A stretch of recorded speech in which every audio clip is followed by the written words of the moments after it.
Good afternoon, everyone, and welcome to the Author's Quill. I want to greet you wherever you happen to be on our big, beautiful blue planet, whether it's a morning, afternoon, or evening for you. I know from our friends over there in Australia, it's in the afternoon. So how y'all doing? It's in the afternoon on Sunday. Y'all being lazy out there, cooking on the barbie and stuff. You better be listening to us, actually. We're in wireless world now. You can just bring it out there to the barbecue with you. Just don't drive in the barbecue. For all of our friends in England, I mean, what is it, 9 p.m. right now for them? So over there, I hope you enjoyed. If you're in France or Germany, it's probably about probably about midnight. So I hope you really enjoy the show. It's amazing how many people to me stay up late to see the show or any of these shows from around the world. That always amazes me. This show goes out to about 166 countries. So, no telling who's listening to us and when they're listening to us. For everybody out there, no, we're not talking about that, Jack. But you can talk about that in the next show. Yeah, you just keep that topic for the next show. Well, yeah, we have listeners there too. We have listeners everywhere. We even have listeners in North Korea, man. As far as I know, we. So here's one for y'all. This will make everybody's mind blown. This little tiny network outperforms BBC and NPR on how many countries we go out to worldwide. We can go places they can't. They're not allowed in the Middle East. We're allowed in every country in the Middle East. There's nobody out there, including Iran, who right now hates us, and we're still allowed out there. So you figure it out. BBC has kicked out about 1/3 of the countries on the planet. I don't know why. I'm sure there's reasons for it. NPR is about the same. There's a lot of countries they can't get into, but we can get into everybody's country. So I want everybody to know that, because when you're doing advertising, just remember, if you want to do global, we're here. We go everywhere, and that's the way to do it. Today we have Tracy Eire with us. And Tracy, how are you today? I am surviving. I can't complain. I'm doing all right. Yeah, I see all that artwork behind you. Looks good. See a smile on your face. Is always good. See smiling people. That's Irish accent, right? Yeah, I am from the Irish shore of Newfoundland. So my family's Irish. Yeah. Oh, I see. They say I got Irish blood, but apparently it didn't go over to that. I don't know if I could survive Acadia. It says Irish, Scottish, Welsh is what it says. I'm not exactly sure what that is. And so then they threw English in there. Yeah, all the Celtics. And they said, the guy said, well, I might explain that temper you used to have when you were young. I said, I got a lot of Scottish friends. I ain't got a bad temper. He's like, yeah, sure they don't shout. Okay.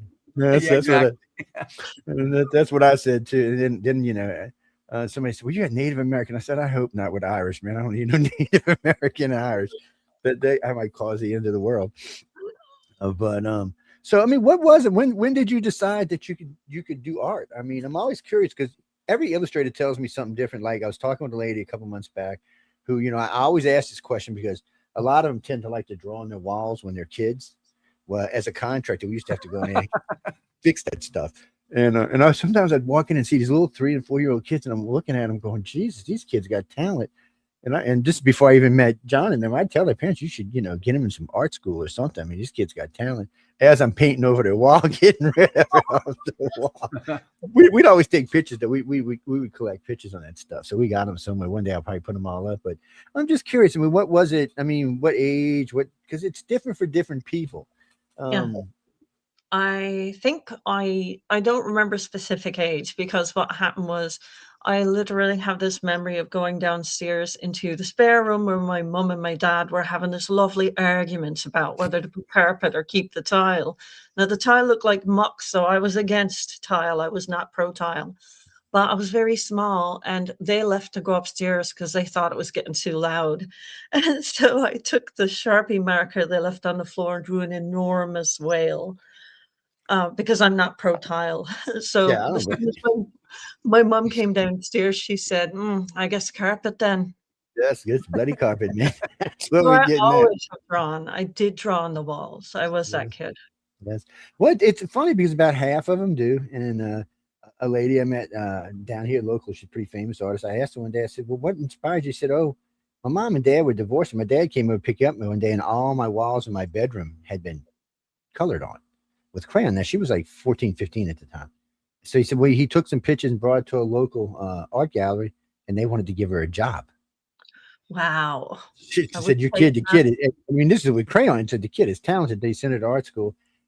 She's working for a local company down here. She makes about $250,000 a year doing art.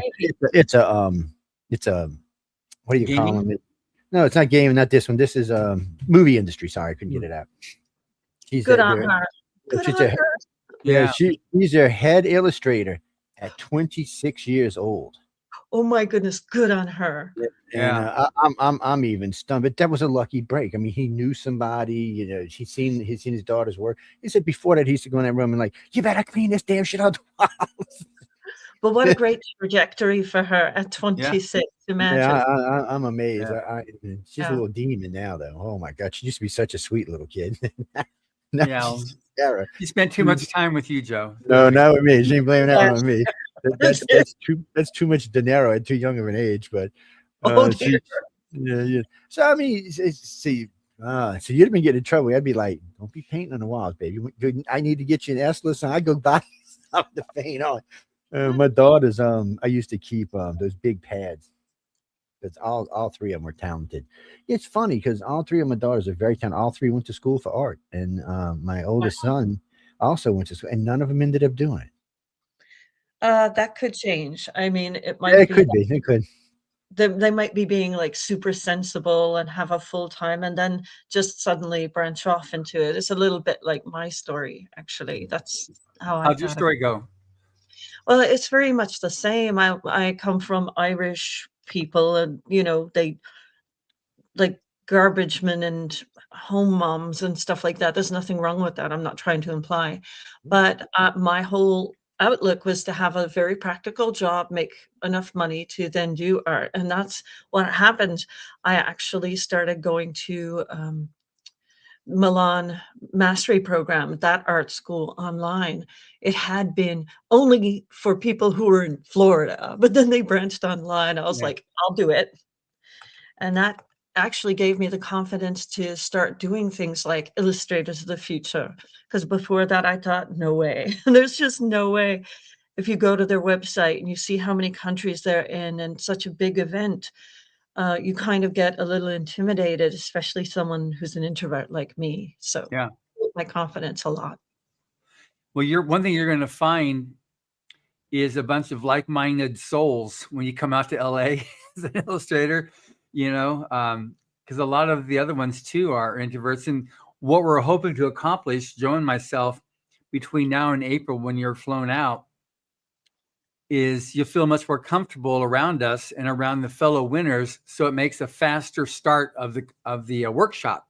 Because if you already know some of the people and have already had the ice broken with myself as the president, Joe as the lead media person there, and then you've already been on the phone with Joni a couple times, so you've already got a beginning of that, and you've seen the website. And I'll be sending a book to everybody to read because that's part of what will be done on the workshop. Then when you arrive, it's not quite so scary. I mean, you're coming in, you're from Newfoundland where you've got like what, 27 people in the, Yeah. and you're coming, and then you come here to Los Angeles, where I've had people fly in and thought just landing at LAX was the city of Los Angeles because you're from such a small area. And when you fly in, you're going to be flying over LA for half an hour before you actually land at the airport. It's so big. So it's a whole different world. It's exciting. And then we pick you up at the airport, and you'll be coming in probably with other winners, and everybody's welcoming you. And you're going to be, one thing is kind of odd is you're going to have to get used to people being all excited to see you and hugging you like you're your long lost sister or uncle, aunt, or something like that they're so happy to see you again, you know, after all these years. And coming in, it's just, everybody here so appreciates all the winners and knows what you had to overcome. First, to submit, and then two, to persist in submitting. And then once you finally get told you won, to realize like, I won. Now that means all this other stuff too, that some you're afraid of, some you're excited about, and it's just all kinds of mixed emotions. So with that, what are you most looking forward to? Because you said you've been entering for a while. So what are you most looking forward to when you come out here? I am not even sure. Like, I'm the kind of person who, it's very far north where I come from. So even things like palm trees look very strange to me. I am probably looking forward to most, and I hope this happens, is to meet the author of the story that I've kind of been painting for, and like things like that. I'm excited for the workshop as well, but I have no idea what to expect. All of Yeah. this happened so quickly, and it was so like explosively exciting, and I'm very like low key person, so it was like, what is happening? That Yeah. kind of thing. Yeah. Yeah. So how many times have you entered the contest? I have entered the contest. Okay, so I've entered both writers and illustrators of the future. Yeah. So 3 times for writers. I'm a writer with like 23, 24 books, and 3 times for illustrators. And I got to tell you, I was just trying to improve my standing every time I went in. It is a fight. There's so many people in there. Then I would start getting the honorable mention certificates, which I freaking love, by the way. Whoever came up with that, brilliant. I have them in a fireproof bag. That's how much they mean to me. That's And awesome. oh yeah, but 3 times, and each time I would get an honorable mention. So I was like, I need to keep trying. Yeah. Yeah. Did you do the writers workshop, the free online writing writers of the future workshop? I haven't yet, but thank you for telling me about it. Yeah. No, we found that the quality of writing was enhanced immeasurably. And it made it all the harder for the judges to select the winners because the quality of storytelling improved. So if you're doing honorable mentions without having done that course, I can only imagine what it's going to happen when you take the course and get even more of the technology of how to write short fiction. Because you've got like Orson Scott Card, Tim Powers, Dave Wolverton, Jody Lanai, Kevin Anderson, and Rob Sawyer, all with videos. And the way they do the videos is like me. I'm just looking at you right now. That's how it is on this. It's not like I'm talking with you and there's a camera on both of us where you see us. It's just me talking straight to you. So that's what these guys are. And then there's a dozen essays by Owen Hubbard also on the business and craft and everything else of writing, which is just, it really makes a big difference in a person's career. And we'll be working on putting together an Illustrators of the Future workshop as well that Emily's going to start. Right now, she's drafting. She's working out the script and everything for the awards ceremony. That's my wife Emily.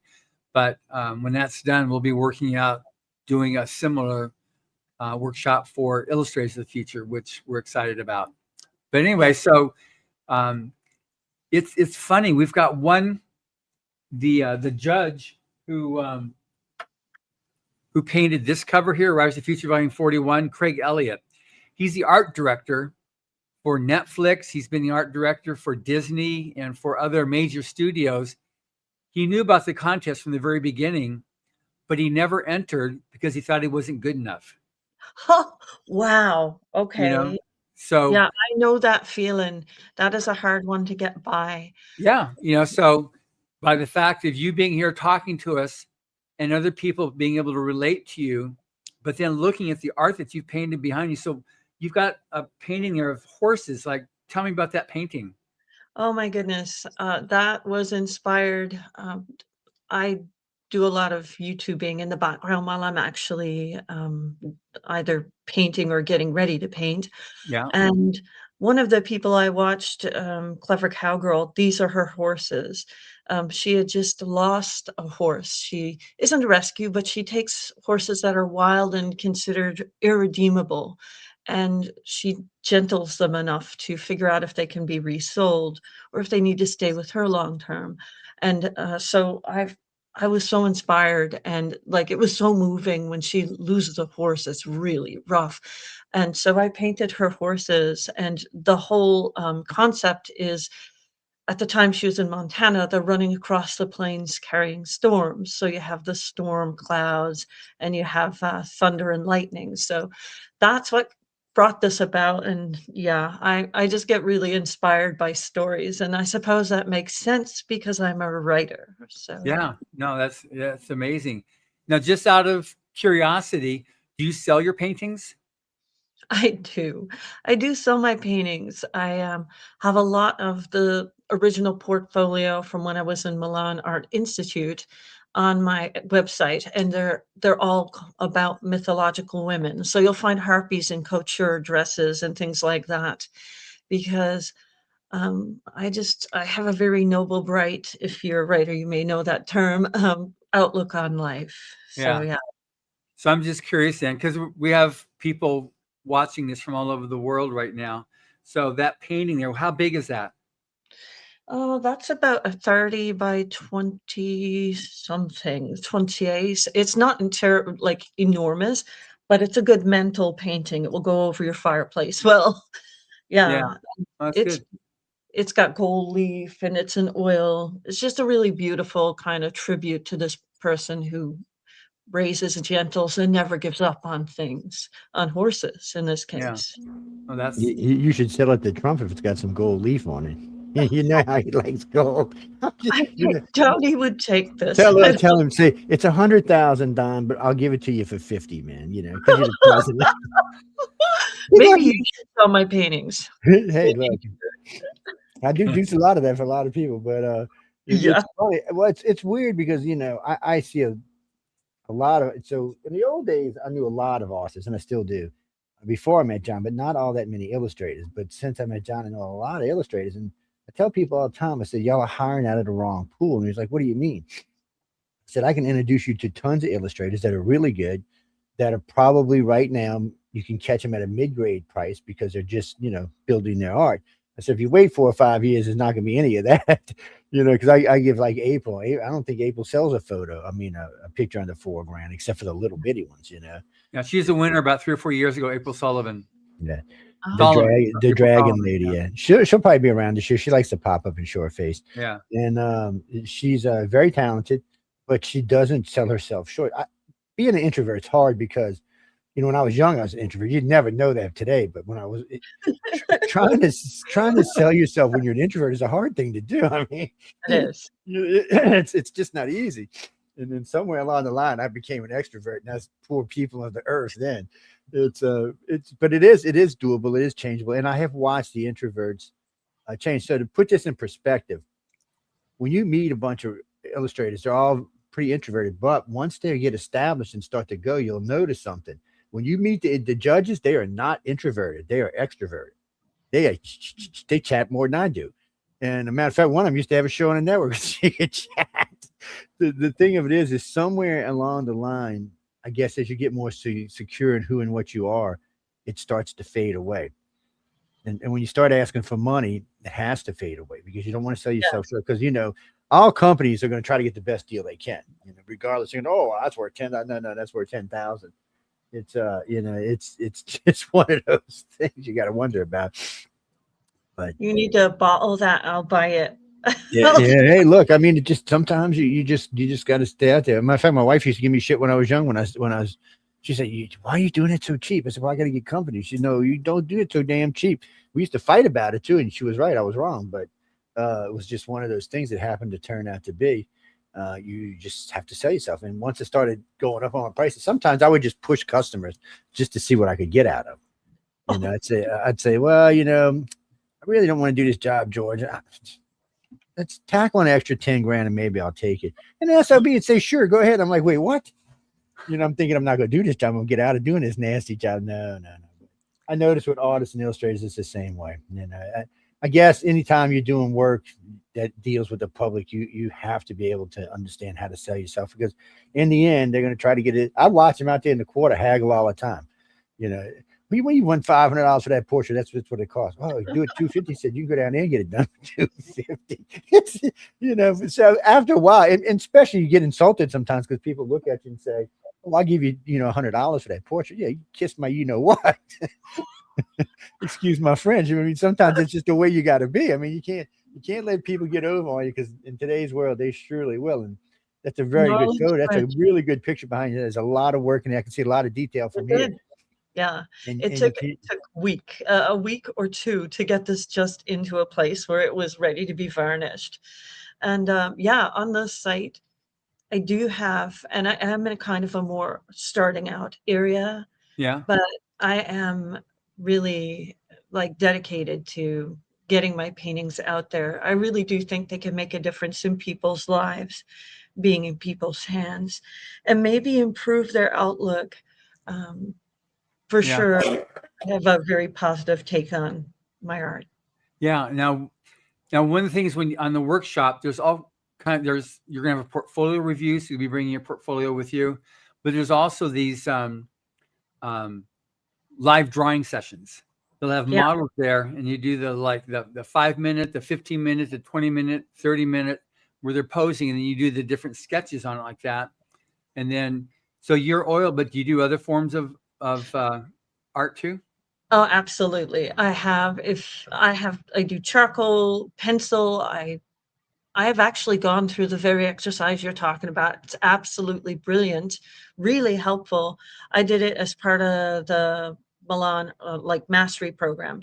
Yeah. And so you literally are like sketching on huge newsprint as fast as you can, trying to capture the essence of somebody in that short amount of time is such a challenge, but it is fun. It's great fun. And that's what I like best about that kind of workshop. That's good. Yeah, you'll be I've getting always that. been jealous over y'all. I can't. John knows. Yeah, I Joe can't. and I are both. We argue with each other who draws the worst stick man. If it's So one of the judges you might meet, I don't know if he's going to be there this year or not, but Tom Wood. I was sitting at the bar one night and we were sitting there drinking. He said, "You always say you can't draw anything." He said, "Draw a stick man." I said, "Draw a stick man." He said, "Jesus Christ, don't get in." He said, "You really can't draw a stick man." I said, "No, I told you that, man." He was, I think it was the biggest laugh he had in 6 months or something. He's laughing his butt off. But I have talent, but not that kind of talent. And, and for some reason, I'm a freak about oil. Somewhere, it must have been somewhere when I was young or something. Maybe it's because of that Larry Hatch picture I had bought. I don't know what it was, but somewhere I became a real freak over oil. I like all paintings. Don't get me wrong. Digital, it can be digital and everything, but I just, there's something about being able to feel that texture on that canvas that just does something for me. I don't know. It is. Yeah. And I know not all artists want to mess with oil because oil's a pain in the you know what. And but there is water soluble oil now. You can think about it that way. Clean it up with water. And I have broken the rules by actually using water as the medium too. It's just really great if you're like sensitive, have allergies. Yeah, it's slightly different texture. But it still works out pretty good. I know they were laughing. I was at a convention a couple months ago, and artists were back there talking. And the guy says, "Man, you know so much about acrylic and oil." He said, "Do you paint?" I said, "Yeah, but not little things. I paint big buildings and shit." I said, "We paint." I said, "My company paints. We paint office buildings and walls and apartment complexes, and then we used to do them in straight oil, but I made the owners quit." Gosh, wow! Well, I made them quit. One, it stinks. It takes a couple of days to get the smell out, but oil fades on when you use a white oil, a pure white oil. It's going to turn yellow sooner or later. Usually 6 months to 2 years. And if you're a heavy smoker, it's going to turn. And so. Yeah, but if you paint outside with oils, especially if you're going to use certain mixes, it'll last the weather. It'll last longer than weather, but it will fade. Acrylic never fades. No matter what you do, you can get up there with a heat gun and it still won't fade.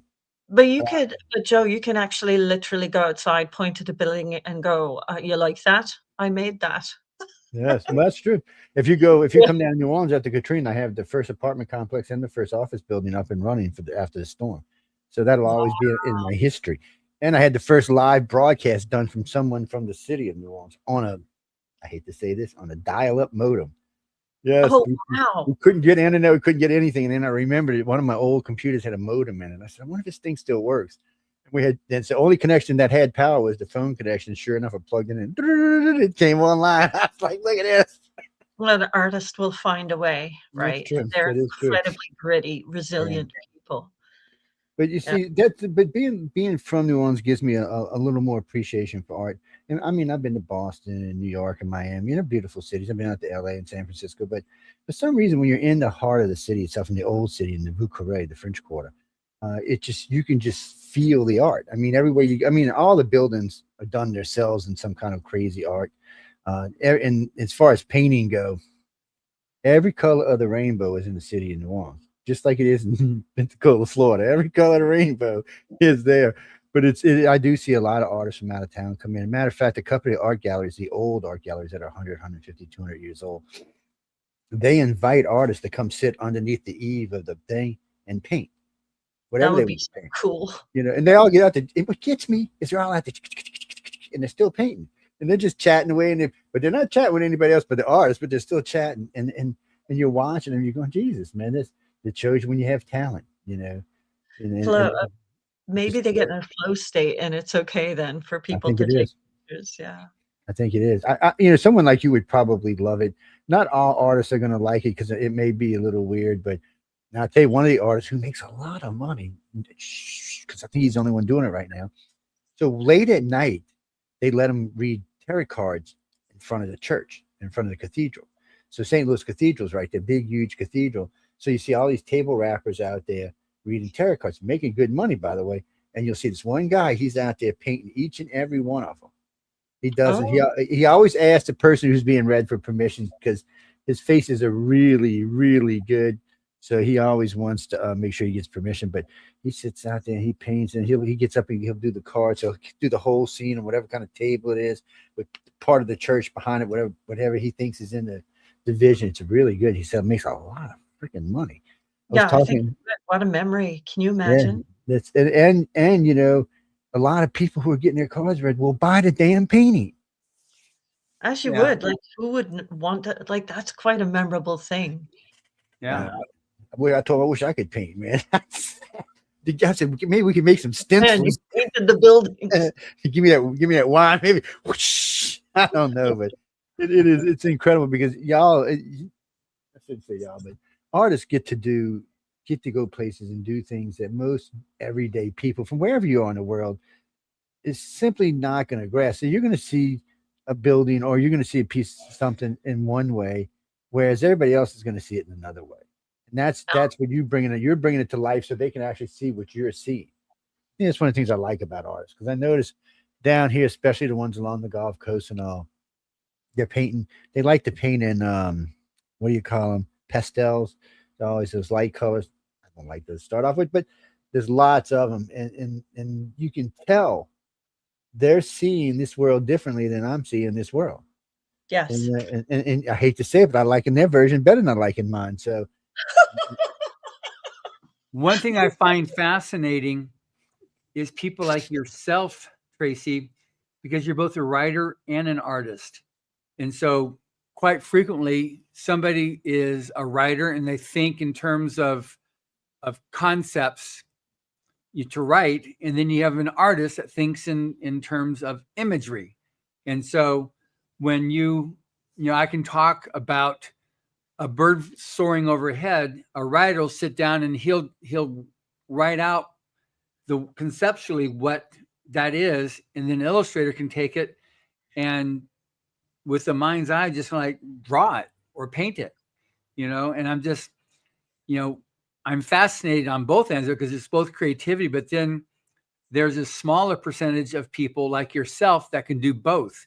Yeah. And the fact that you've got multiple honorable mentions in Writers of the Future and have now won Illustrators of the Future puts you in a very, very small top percentile of creatives, which is just, I'm in awe of people like you who can do that both.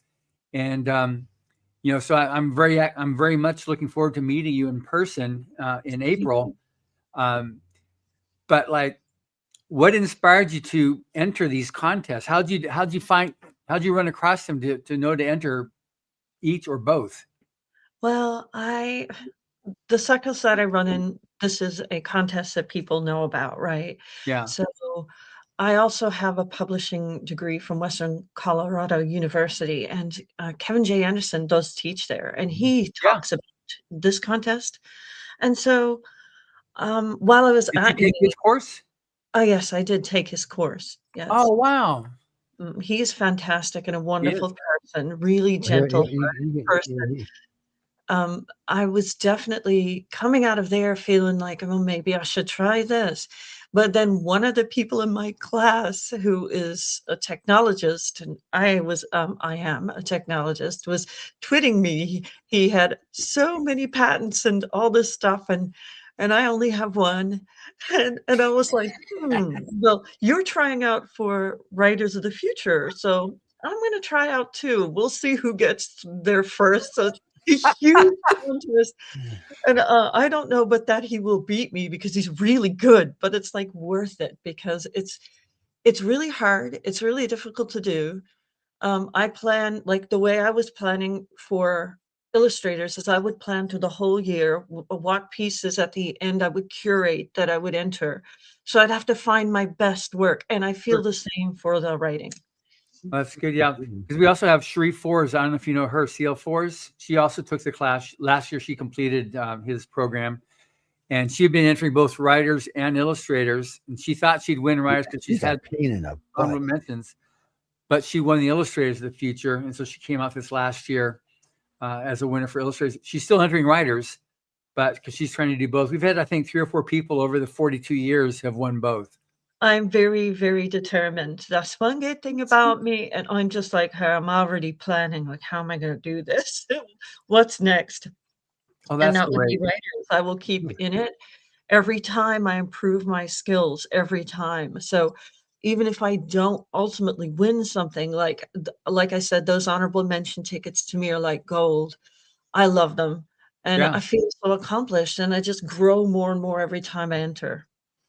Good. Well, one thing that's really good too, because you're Irish, have the Irish blood in you. When they have the after the workshop's over, they then have what Joe's referring to as BarCon. So with your Irish ancestry, you'll be able to go there and drink all the winners under the table, and then you'll have you with the judges, just you alone, to be able to talk to them, get your questions answered. So this is perfect for you. Get all the secrets. I tell, and John told me to say this a million times. I tell everybody the same thing. If we're in the lobby and you see me, and there's somebody you want to talk to, and for whatever reason you feel nervous, just come grab right on stage. Joe, can you introduce me, and I'll introduce you. I got to tell you, I've introduced a lot of people by now, and over 100 for sure. And the thing you have good energy. Well, it's funny because like last year they had a group of 5 writers actually. It was all grouped up at the table, and I was sitting there with Kevin J and somebody else.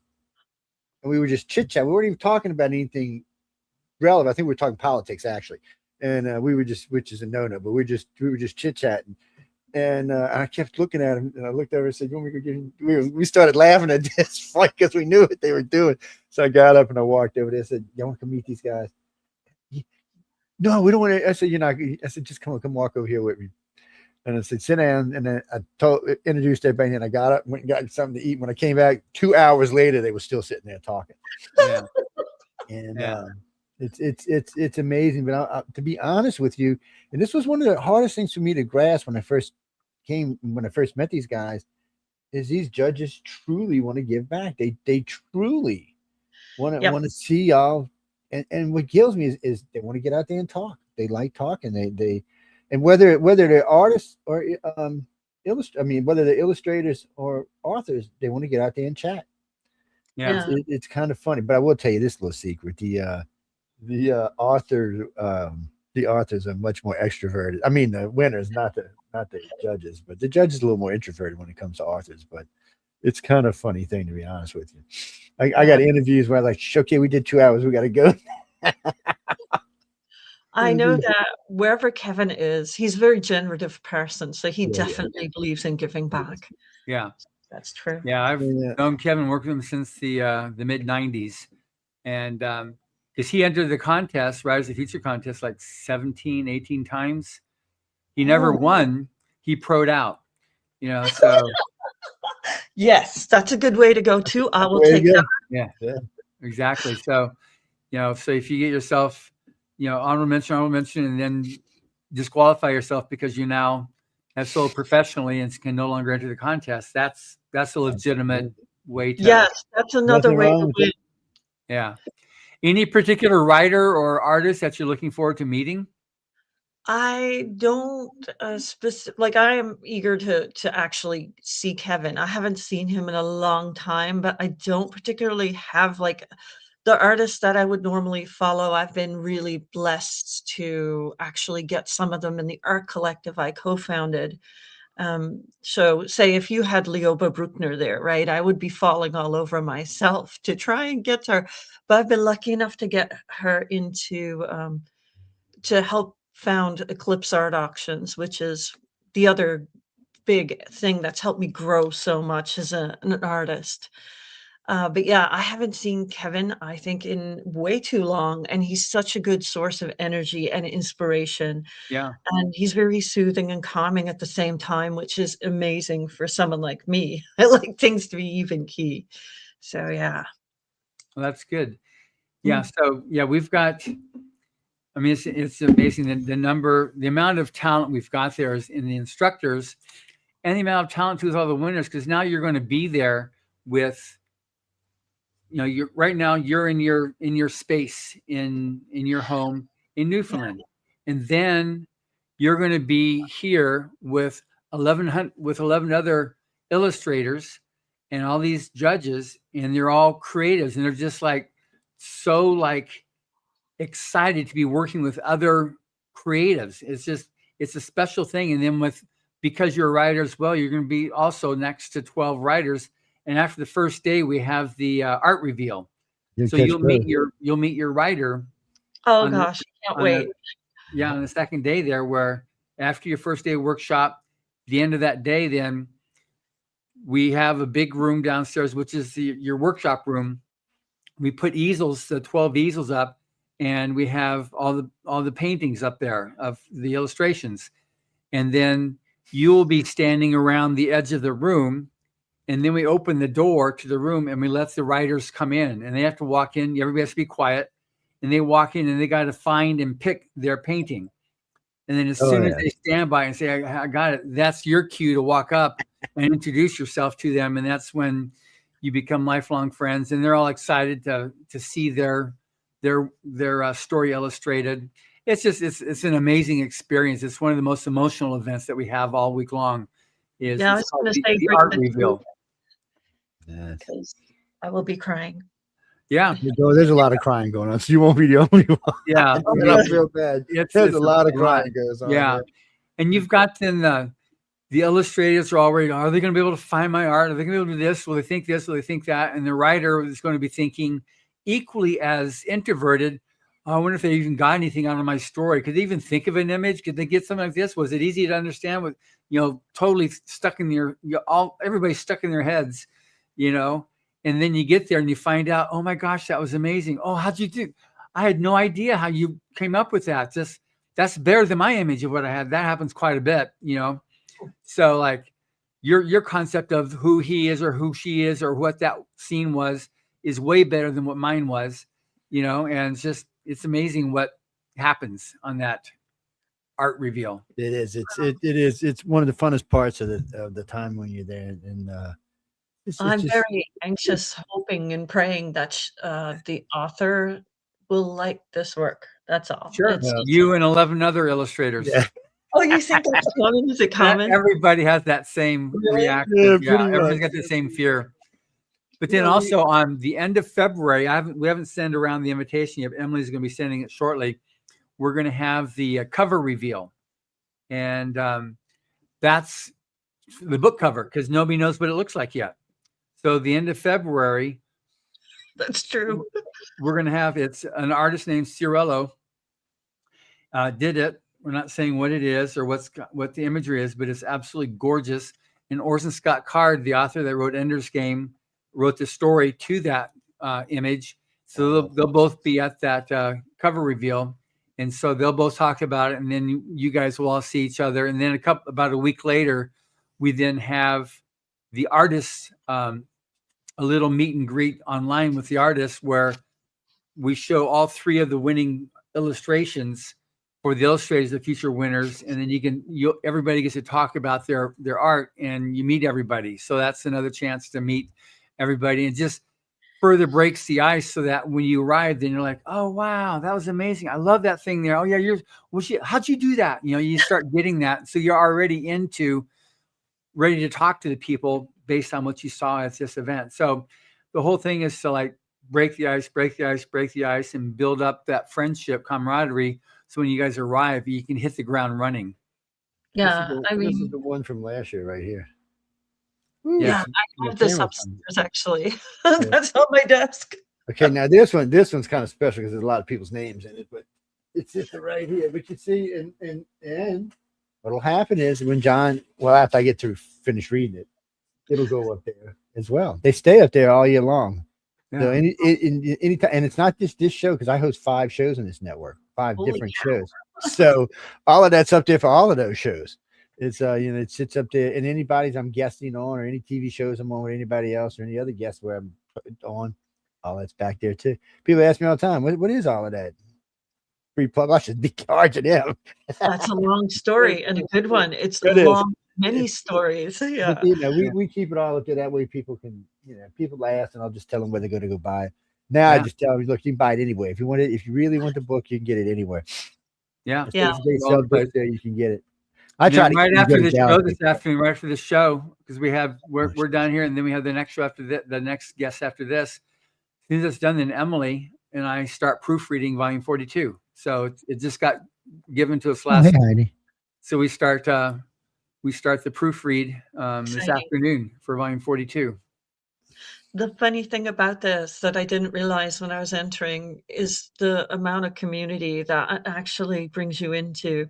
As somebody who works in tech primarily, I don't have an artistic community around me. By the way, John, you'll be happy to know I'm in Seattle right now. I actually live here now, but Oh wow! Okay. I still don't have that kind of community. So this sort of stuff makes me really happy. I had no idea this was going to happen. I was just happy with my certificates, my lovely, beautiful certificates, and now Yeah. this. Well, you're going to meet Echo, who lives up in that area as well. She lives in an island just north of Seattle. Oh, really? Okay. So you'll meet her and Laz. Yeah, Laz is her husband. So yeah, and who knows if you guys hit it off really well and stuff like that, then you can go off and have your morning cup of tea or whatever. Irish drinks. Okay, you can have your whiskey and tea. Jameson and Jameson, there you go. Jameson's pretty good. Yeah. Somebody sent me a bottle of Rip Van Winkle a couple of weeks ago. It was nice of them. I get one about once every 2 years. Somebody said, well, it's the last bottle somebody sent me was like $3,700 for the bottle. I think this one's around $8. Dang. Yeah. Thank you, person. Yeah, that's what I said. Thank you very much. But some of the stuff I get, like I get a lot of stuff sent to me, like steak dinners and stuff like that, because we promote things on the network that are. Isn't it cold by the time it arrives? No. It comes specially flown in a private drone, lands out front of your yard. It's being heated all the time. They're very low, so Yeah. It's and then I'm from New Orleans. We don't. It's hard for me to travel. It really is. I mean, I've been to 46 states, about 50 countries, probably over 1,000 cities by now. And now I got to say this: there's no food like there is in New Orleans. It's just not the same. Where are you going? One, it's fattening. Anything in New Orleans is fattening. I tried to put some weight on somebody named Emily last time she was here. She was looking kind of skinny. Yeah, they had I took out. Well, it's funny. I took John and Emily out for beignets early in the morning one morning. All of us dressed in black. All 3 of us. We're lucky we didn't look like little snowflakes after that. Okay. You bet. Powdered sugar. So now, just for yourself, Tracy, like to other illustrators that are, so it's to other illustrators listening or to other people listening who know illustrators, what advice would you have for them? Like the importance of submitting to this contest and just to basically embrace your creativity, the importance of that. Okay, so for the contest, my best advice to you is don't take it lightly. Don't decide you're going to do it in like 5 minutes and then like just pick random things. Like believe in yourself enough to know that you can judge what your best work is, and then very closely follow the rules and submit. It's painless. It's easy. You just need to make sure that you're having enough faith in yourself to be honest about what your best work is, and then just keep going. Don't give up.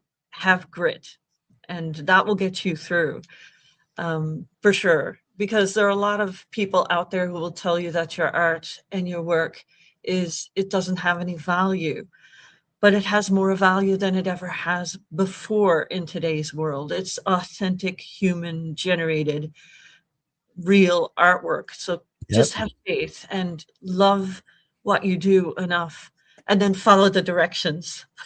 Yeah.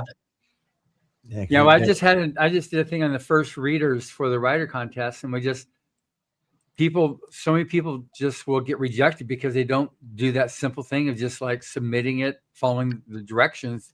They put their name on the story. They have it on the story. Or terrifying. I was terrified of that the whole time. Every time I submitted, I would go over it 5, 6 times, but give yourself the time. Your art's worth it. You're worth it. To go through, make sure you did the right thing and didn't accidentally rule yourself out. Yeah. And you'll be going over various L. and Hubbard essays for art and stuff like that. But I think you'll be getting a copy of this book too, called Art. Yes. And one that says is, but first and foremost, realize that in presenting something and trying to put up mock-ups, things that you can see, that the best way isn't always the easy way. The best way is only the more effective way. Work out first what effect you're trying to produce. Then when you've got that all taped, only then consider the easiest way to do it, and never consider the easier way at all if it is less effective. Art takes that little extra bit, that extra care, that bit more push for it to be effective art. Yeah. There is no totally easy way to produce desirable effect. And the day you drop some of your ideas of the effect you want to produce is the day you get a little older, a little weaker, a little less sane. So that's one of the things that, you're talking about, the AI, and just, it's the real creatives. It's the human element. It's something that'll never be done by a machine. And going back to the 30s and 40s, Hubbard has essays talking about, even back then, he talks about people trying to replace stuff with this gadget and that gadget. And he's saying, don't fall for it. If it can help you make a better thing, that's great. But if it takes more out of you than it adds to it, then toss it. It's not worth it. That's remarkably open-minded. I kind of imagine that watching the digital, when digital first came in, people just wouldn't agree that it was actually real art. And it's remarkably open-minded to kind of have that even-handed view. So it's refreshing, to be honest. Yeah, he's a firm believer in the value of the spirit, of the spiritual being, the spiritual nature of mankind. And he's even his book Battlefield Earth, his whole thing on that is that's the human spirit that will ultimately overcome any challenge, any vicissitudes. Well, you're going to need that going into this contest, I guarantee you, because at my very first time I entered writers, in any case, I didn't actually get a certificate.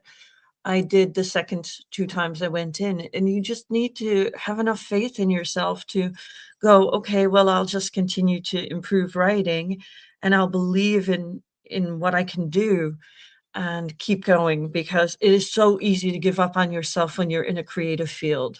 Yeah. And that's the value of what Mr. Hubbard created with his contest is, it's now 42 years. You're 42, and this is the year that we break 1,000 people that have been recognized, published in Writers of the Future.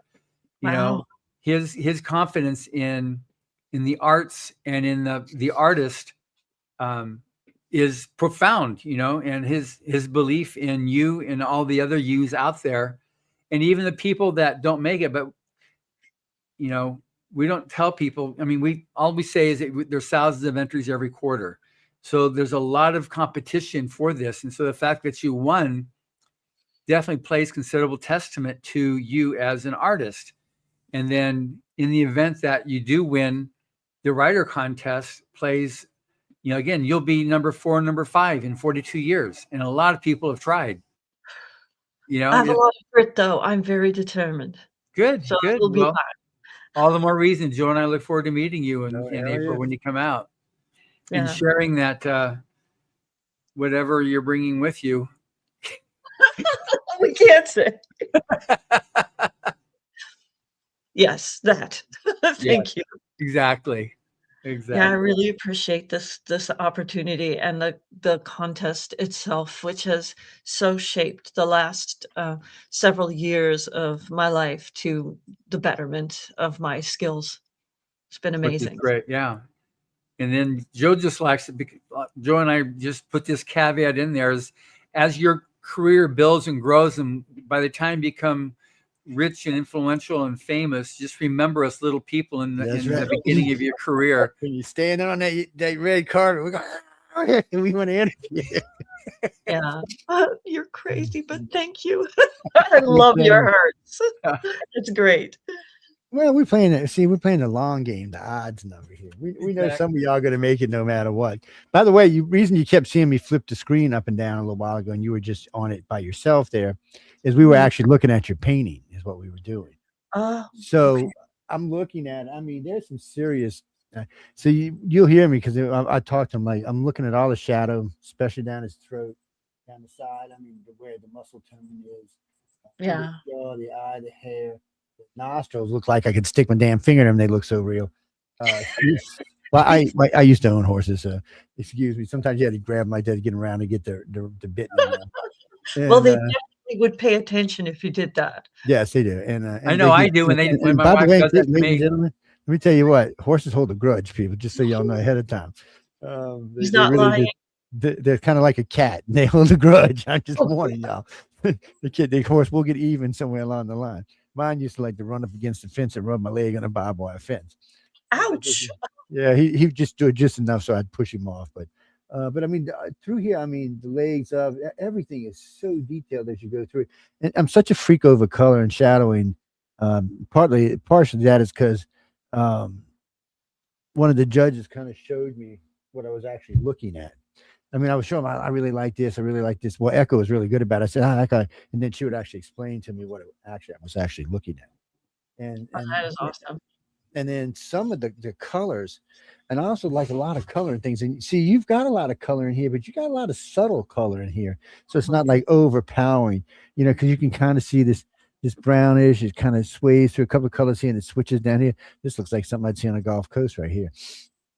Yeah, there's a lot of teal in this painting, a lot, and you wouldn't think that, but it's got a lot of neutrals.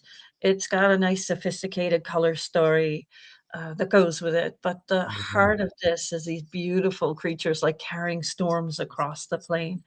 So yeah, I mean, you can even see where he's shuddering and the skin's kind of rolling up on it. I mean, that's detail, and a lot of people wouldn't. Well, if you haven't been up to a horse or seen horses a lot, you probably wouldn't even notice that. I've groomed a lot of horses. Yes, well, no, I mean, you can tell you've been around horse. I mean, the way the nostrils done, like I said, the top, the head up there, everything's done really well. The hair's up there. Thank you. That's what a horse's hair look like when it's moving. You're used to seeing them sitting still with their heads just flopped over. Yeah. Jess, that's these horses are in motion. Look at him. This black one over here is kind of like, hey, look, buddy, get out the way here. Wherever we're going, I want to get there first. He's sure, and the guy in the back's going, wait, how did these two suckers get ahead of me? There's some shit going on here. It's thunder, lightning, and clouds. So you know that one of them wants to get ahead. That's right. Yeah, always somebody wanting to be thumping on there. But it is a beautiful painting. Ladies and gentlemen, it's only $1,500. Yeah. Yeah. Okay, I'm hiring you. I'm just trying to help people. Come and look at. Did y'all see this picture? Apparently, we started. No, we don't do bids on the network. No. We don't do bids anywhere anymore. Always come to my site and like bid there. I'm kidding. Well, the only way we do bids now is with the base. So like on this, we'd start it out at $1,000 and they could go up from there. We don't do bids without a guaranteed amount anymore. Because people are. No, we won't say that. Some people are just not good people. We'll just leave it at that. I hope you don't bump into too many of those. But it's one of those things. But I mean, paintings like that these days you see in places. Anytime you can tell where an artist has really taken their time to go to it, you can really tell that they're going to get better money. I've watched enough of the newbies now and the ones that are actually making money. And when you look at their art, you'll notice its color and its detail. Whatever it is to happen to be painting, it's just in there. And in today's world, especially with the Z-Geners and the millennials, which probably haven't even seen a horse in real life, Oh, Probably. So No. things, well, I that's a know the lot. CJ is definitely Okay. haven't seen a horse. It's a no, Christy. I know my son's it's a millennial. He's seen a horse, but still, not like I've seen a horse. No, In a the No. zoo. In a the zoo. the generations are different now. No, so when we were kids, riding was great. We all used to go riding on the weekends. We had a great time. But today, So not in today. up in Newfoundland, we'd actually have semi-feral horses. So you'd have to go out on the barrens, catch them, and then That's ride them. yeah. And that's what I used to do. It was great fun, but We used to probably cheat. crazy. We used to cheat. We'd go catch him and strap 300 pounds on the back, let him bounce around for a couple of days, and then they'd be all fine when you got on him. And so he's only 160 pounds. Shit, that's great. This feels good. Yeah, my uncle, Wow. well, my uncle used to breed horses. He taught us that. He had a bunch of horses at one, bunch of horses and a bunch of hogs. I'm not sure what that was about. They don't naturally go together. No, they So don't naturally go together. So you just it's like what half to he had I'll about just take one in here. what was funny was he had 1,800 acres up there full of hogs and horses. And one day, Hilton came in and offered him $10 million for the whole thing. And he said, "Well, really? Adios." I don't know what happened to the horses and the hogs. And then all of a sudden, I want to go ride one weekend. And, oh, it's closed. Hilton owns it now. I'm like, what? Beautiful piece of land, way out. Horses? Okay, that'd be me. As far as I know, they might have kept some because it was supposed to be some kind of resort in the woods. Because where he was, I mean, he even today it would still be deep woods, and Hilton's still there today. Don't ask me; it's great though. But stuff like that, I mean, people really get into that kind of work, and then of course you got horse lovers just in general. Yeah. Yeah, That this was was meant really for a gallery, and I actually didn't get through to the gallery, so this piece has been sitting with me. It's beautiful, and I love it and all. when its I don't owner comes along, they'll get it. It's Yeah, it's meant for somebody. I can feel yeah. it, but I don't Well, know. I mean, that some person will. paintings just saw it. Yeah, I think I see Anna down there. I hope she can hear us in a minute. We're gonna drag her in. Carl, what's Okay. that? I will make her give out her address when we get done, her email, her website. Do you have a website? I should have asked you in the beginning. Yeah. Oh, yes, I do. I Okay, have. so go ahead and give out the address, but remind me next time you and I are together. Remind me, and I will put it up on the screen with us, so you can Okay. actually show your artwork and talk about it and stuff like that. And Yeah. I just didn't think about it tonight for some reason. My brain's getting old. Okay. It's pretty easy. It's tracyeire.com. And you'll see up in the header, there's a little one for books that will take you to where my books are. And then Oh, look there's at a that. or yeah. Yeah, I'm trying to bring them together, but website technology can be a little harsh. It can be a pain in the at times, yes. I'll tell you a little secret. There's a company called, okay, why did my screen just turn white? There's a company called Homestead, and I call it site building for idiots. So don't get offended because when I started out, I used to use HTML. That's how because I learned that in the Navy, but this guy says, "Joe, you're working too hard." He said, "Look, this is for idiots." He gives me this site. I was kind of offended when he gave me the site. It's anybody can use it. It's all click and just drag and drop and click. It's all there is. I mean, and if there is something HTML, they even make a box so you can drop it in there. It's a fabulous website. They do a lot of self promotion. They're old now. They're getting to be about 20, 25 years old. They're not expensive. And you can have as many websites as you want, and you can convert as many together as you want. That's it. Homestead? Yeah, it's homestead.com. Yeah. Thank you. Yeah. So I don't know, I've been using it a long time. I've tried all kind of websites. People, we own the under the umbrella of the UPRN network, we own 16 websites and 44 social media pages. Okay, that's a lot. Well, we got a lot of hosts and stuff. We got a lot of people. We got to talk about John a lot. And every now and then we got to talk about Emily just so when I go see her, I know she'll be mean. Christopher, what? Oh no, Joni is what? Well, who told you? Okay, you weren't paying attention. No, Joni is not married to John. I've met Joni's husband. It's not John. Poor Joni. And besides, Joni's like an Amazon man. She's when I talk to her, I gotta be like this. Hey, anyone without her say so. Yeah, she's a sweetie pie, man. Yeah. How she puts up with me is beyond me. I have no idea how she does it, but I never see her stopped. she's always doing something. I'm like, Joni, sit down. No. I said, Joni, let me get some iced tea. Iced tea? Yeah. I said, I taught the bar how to make iced tea. I said, I'll go get She's you very some. kind too. She's you know, but she's got a good and a bad job. You know, she gets to tell the winners, yeah, but she's also got to tell the losers, nay. So that's one of those jobs. It's a mixed.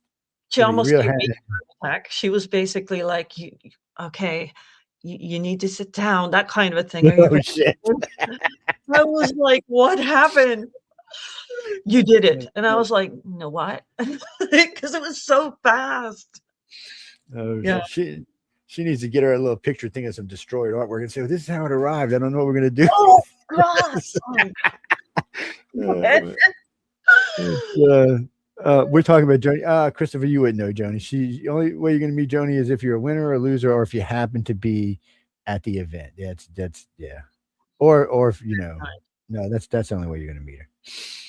And she's picky about who she talks to. What are you talking about? She don't just talk to anybody. I'm lucky she talks to me. She got to talk to me because John makes her talk to me. No, she's really a good person. She really is. Yeah, she is. Like I said all the time. So just for all the winners listening tonight, Anna, we're going to drag you in a second. I have not met anybody over there at Author Service or Writer of the Futures that aren't really good people. And trust me, I pushed a couple of them to their limit. So when I'm telling you they're good people, they are. Two of them believe it. The reason I have no idea why she hadn't smacked me yet. It's I give her just trouble, man. I just can't help myself for some reason. It's like something on her head flashing. Don't give her trouble. Give her trouble. But no, she's all of them. It doesn't matter who you're, whether you, like I said, whether you're at Author Service or with the Writers of the Future Bunch, whichever group you're working with or whoever you're around. They've certainly been great for me. Like they're really kind to me and patient. So I've been really grateful the whole process through. I always tell people it's one of the reasons I advertise them is because I know what goes on there, and it's easier for me too now when I'm out giving a lecture and somebody asks me about them. I can say honestly, no, I know these people. I've hung around with them 7 years now. No, this is who they are. This isn't an act. And I said, if it's an act, they should all go fucking get a good job acting. Excuse my French. They should go get a job acting because they'd be winning the Academy. No, really, guys. If you can win, I mean, the only way you're gonna get there is if you win, and the only way you're gonna win is if you try, and you got to submit. That's true. And remember, you can submit 4 times a year. WritersFuture.com. Submit away. Doesn't matter if you're an illustrator or an author. Just submit.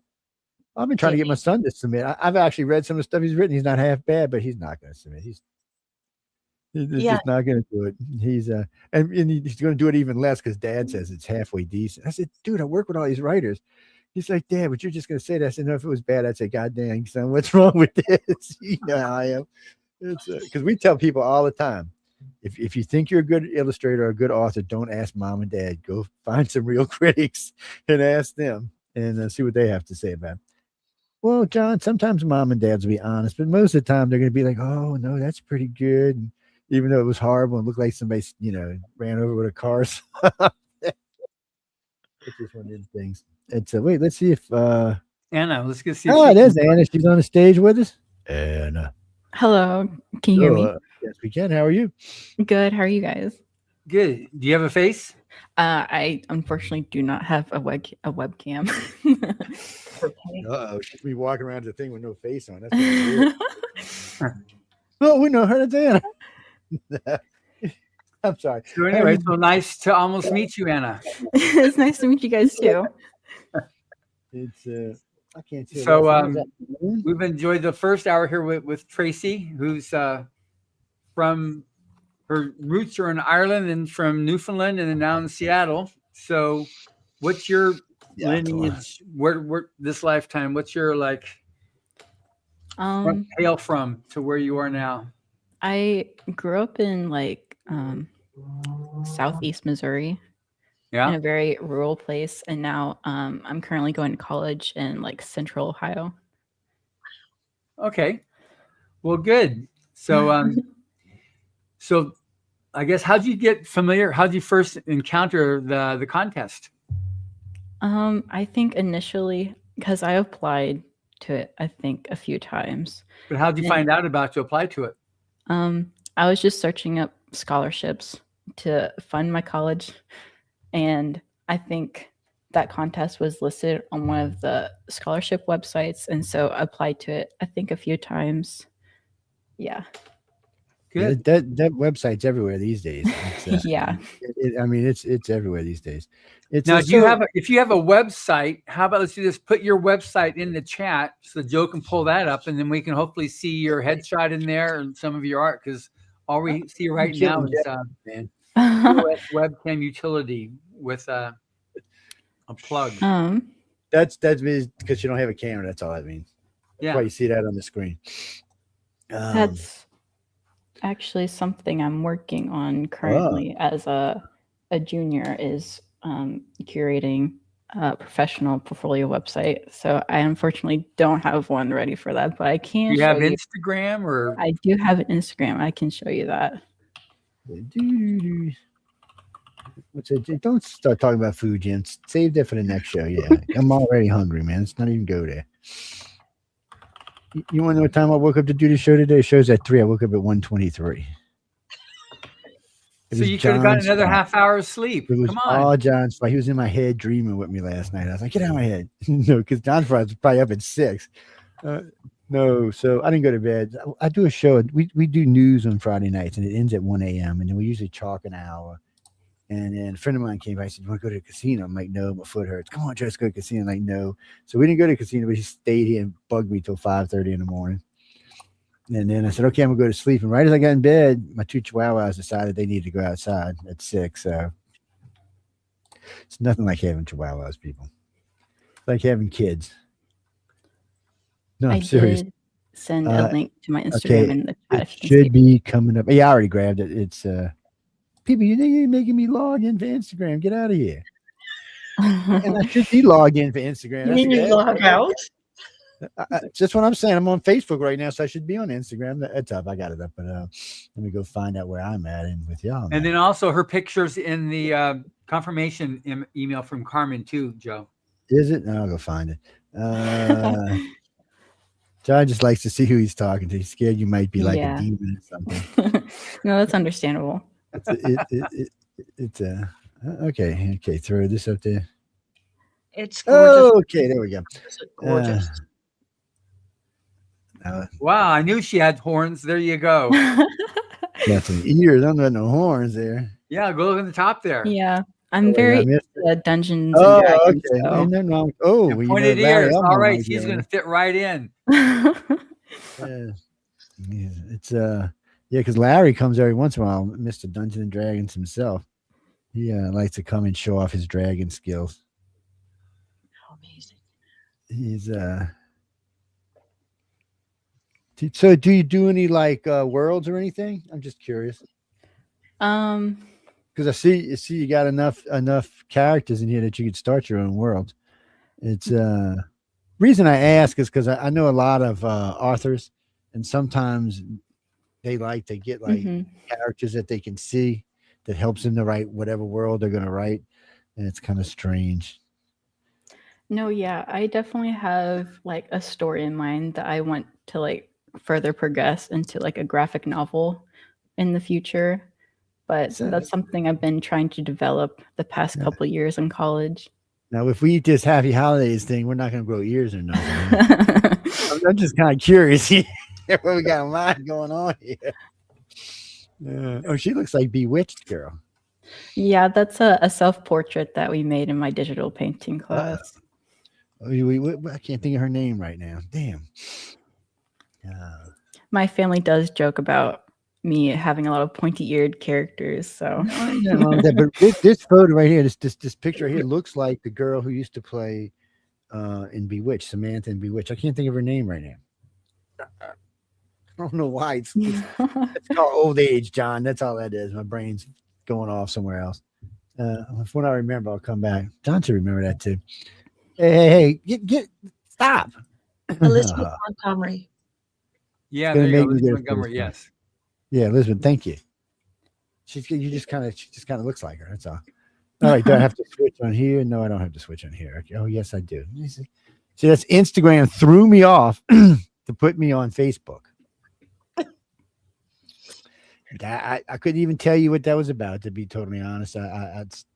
It didn't like me not being logged in, which I was already logged in because I'm on Facebook. It's confusing. No, Jeff. So you primarily, you like your fantasy is what you're Have you done science fiction art before? Yeah. I'm really big into fantasy and science fiction. That's kind of the only thing I gravitate towards. So But what I see here is fantasy art. Do you do like the hard sci-fi, spaceships, rocket ships, robots? Not necessarily a stuff? whole lot, but that's definitely something I'm interested in like exploring more. But I do like the more traditional, like medieval fantasy. Grab hold of her ponytail or something. She got an attitude over there.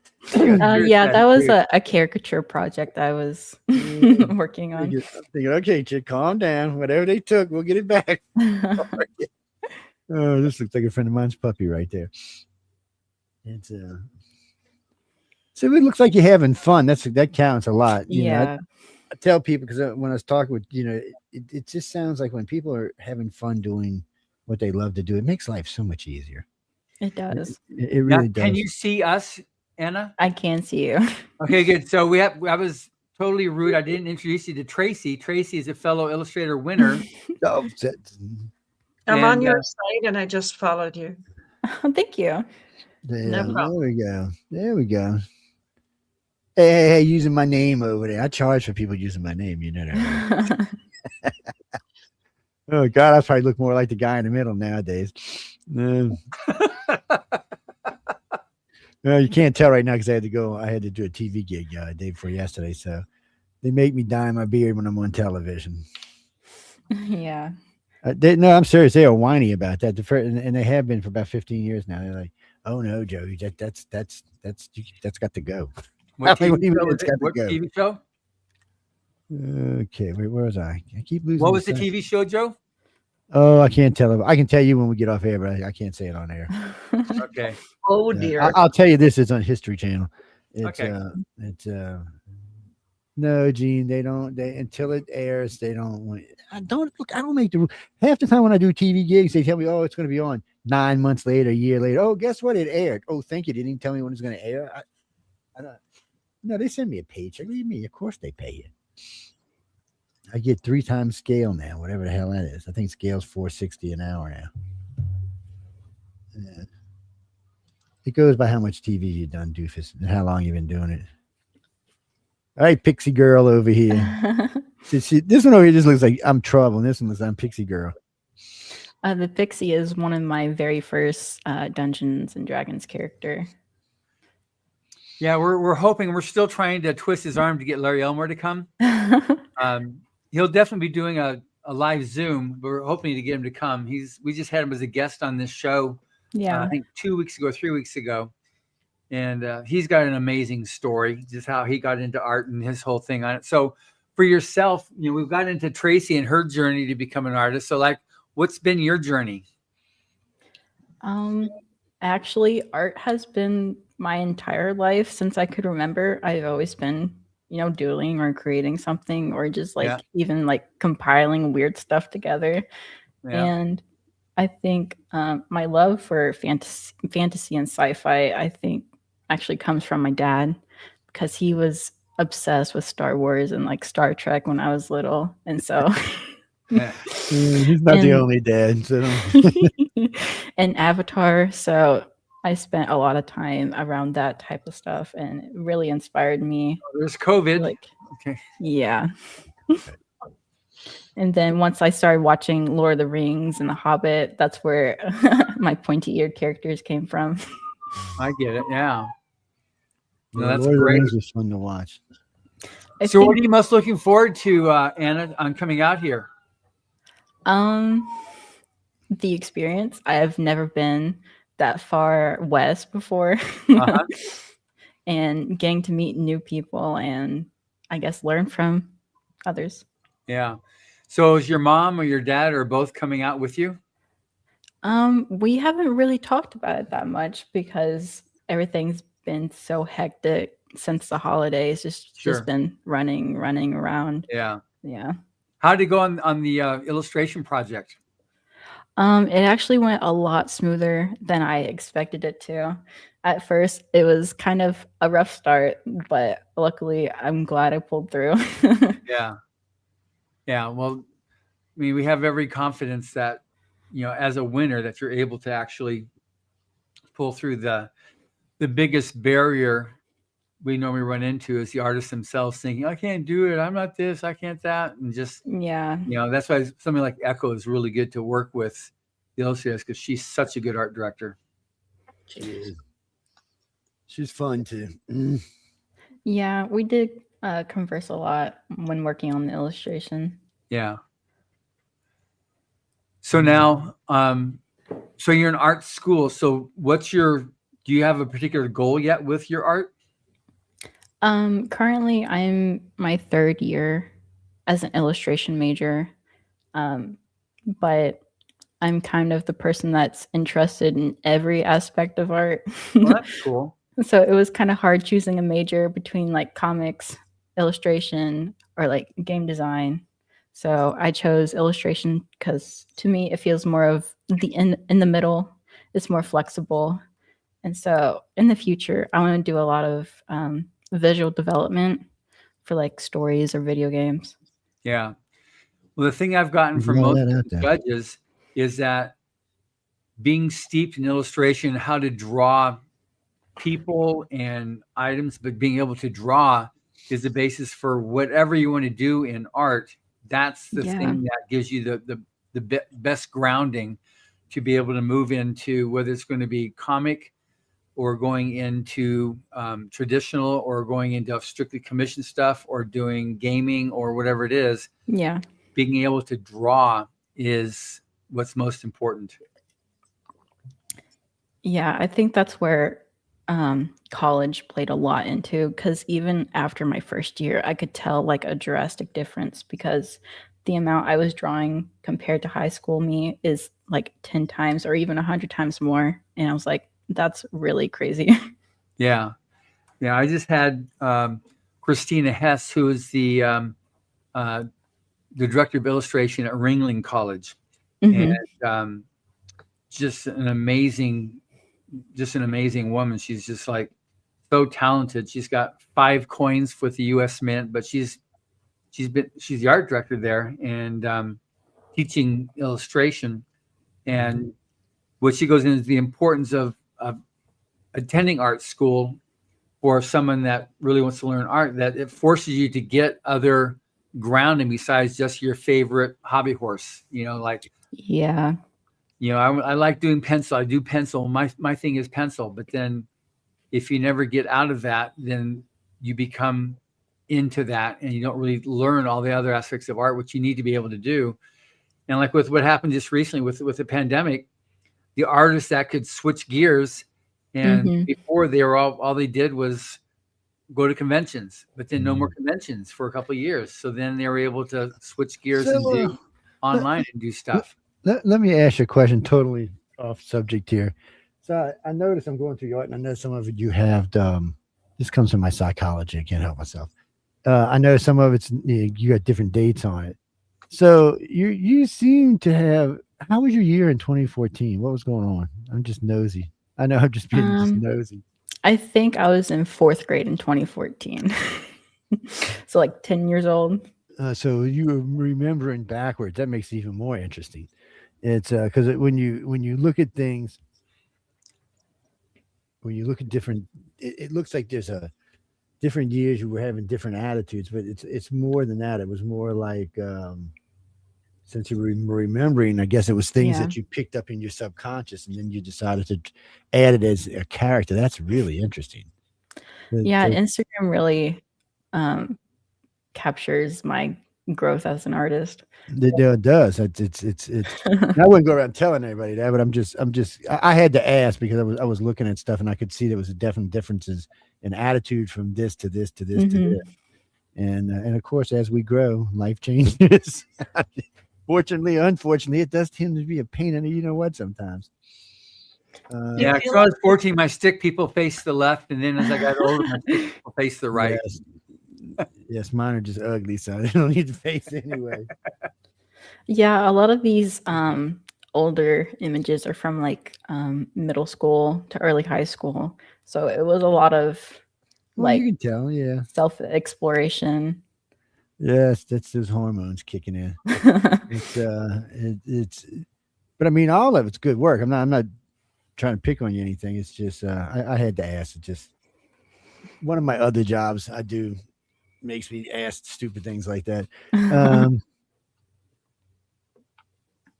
but you do look like you were definitely moving in your life. You weren't stagnant or anything. You can see this steady, consistent change, which is Yeah. good. And My you favorite thing put it was into the art, which is sketch. even better. I mean, what? What's your favorite thing you said, Anna? My favorite thing was to sketch a lot. Yeah. Yeah, that's how I figured you got the one with the hand sketching was sketching it. But it's but definitely you can definitely see what your attitudes are, what you were thinking about in life. That's cool. It's not That's many one. artists are brave enough to do that. Yeah, that's Yeah. one thing that's funny. Watching the during the workshop, you see the illustrator winners, and you got the writer winners. But the illustrator winners, no matter what, no matter who's talking or anything else, they're there in their sketch pad just sketching. They're listening, but that's how I listen. I sketch. You know, Yeah.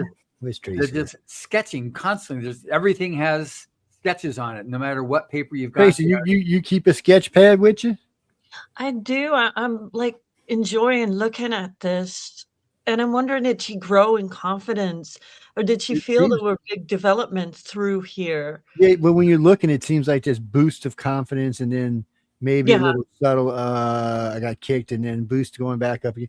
Sorry. Zana, I Don't pay can any almost attention to breakthrough it. pieces in here. Like, yeah, it's really cool. It's definitely interesting to see, and it's nice to see an artist and this is really I really enjoy this because it's we're seeing the artist progressing as she grows, and most of the time we don't get that with artists. We other than like sketches on the walls and boxes and stuff like that, but really she's putting what was in her brain down, which is cool. It's hard to do that. I guess it was probably good therapy too. Yeah. Yeah. So at the end of February, we're going to have all the illustrators, actually all the winners in. We're doing the cover reveal, and then a week later, we'll have all the illustrators meeting each other, and we'll show off the 3 pieces of art that you submitted and won with, so everybody can see all the different illustrators who will be coming out there in April to the workshop. And then it just really helped, like we were going over with Tracy. It just helps to build that camaraderie, so that when you arrive in April, you hit the ground running and not like, okay, so who's this? Yeah. I'm not sure, and that type of stuff. So you can just kind of like get, you already arrived knowing each other, then you get to see each other, and it rapidly grows. And bring your sketchbook. Oh yeah, I never leave without my sketchbook. Yeah, I don't really see many artists that do. We were having dinner not too long ago at a restaurant. The guy's next to me sitting there sketching. I leaned over and I said, future.com. His wife looks like, what did he tell you? What did he tell you? Because I whispered it, He said, right, at future.com. And then they had to come sit over by the table and ask me why I said that. I said, well, you look pretty talented, man. I said, are you making a living at it? I said, no, well, here, right? It's at future.com. Oh, also want to thank you right out for your sketches of BTS members. Yeah. Okay. Jack, what do you mean you don't know what they're talking about? Oh, I don't know what to tell you then. Jungkook can tell you. Just saying. She knows. Oh man, people are insane. Okay, all these unicorns running around here. Yeah. Oh no, these aren't unicorns. This is underwater. Okay, see. Well, this is a unicorn. This one's underwater. I know I've seen something else I wanted to ask you about. I've seen I thought it was Amber for a minute there. No, I'm not mentioning her real mom and name. dad? That's my grandpa and grandpa. Grandpa and grandma. Okay, got it. Man, they're young, man. Now go down one more. There, yeah. I like doing a lot of Damn, you're good at portraits. faces. So yeah. I hear artists bitch about faces all the time. I hate drawing faces. I think that's the one aspect I draw too much of. I don't draw enough of other stuff. You'll balance it out, as you grow and decide what it is, what directions you're going to be going in. Can tell you're a portraiture artist. Yeah. Just some of the expressions are really great. Oh yeah, she got something.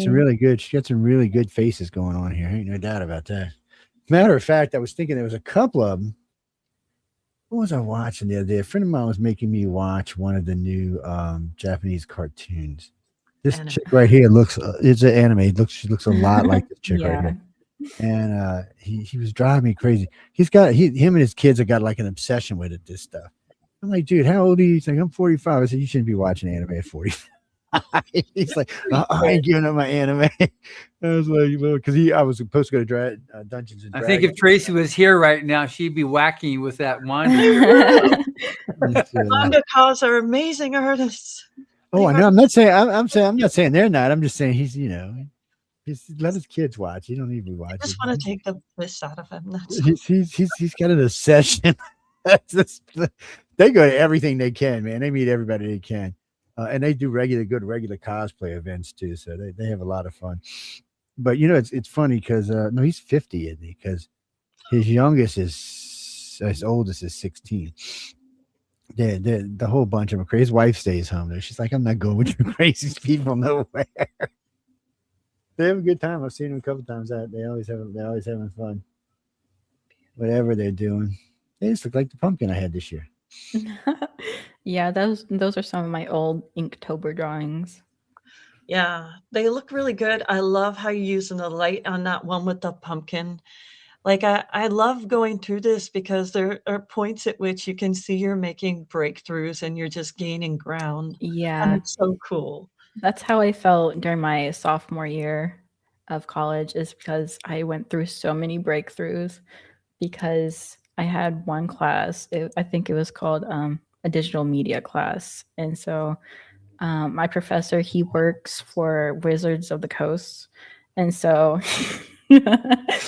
he made a couple magic cards. And so he was just showing us like his process and how he paints digitally. And I think that was really eye-opening for me. And you can literally see that turning point in my art style. That is awesome. Yeah. That's what they get too from the judges when they do your portfolio review. They'll go over and they'll give you different tips because the judges that will be doing a portfolio review are all aspects of the art industry, whether it be for movies or sequential art or gaming, just all these different things like what works, what doesn't work. You can try this, you can do that. Look at this. This is strength here. You need to work more on that. It's just what these guys do. These are the guys that all of them make a living with their art. Nobody's like, yeah, I wrote a book and got it published, so now I'm bona fide as an art teacher or a writing teacher. They're constantly working in the industry right now to make a living. So their ability to give you hands-on, current, tips is invaluable. Mm-hmm. How many times have you entered the contest? I think 3 separate times. Yeah.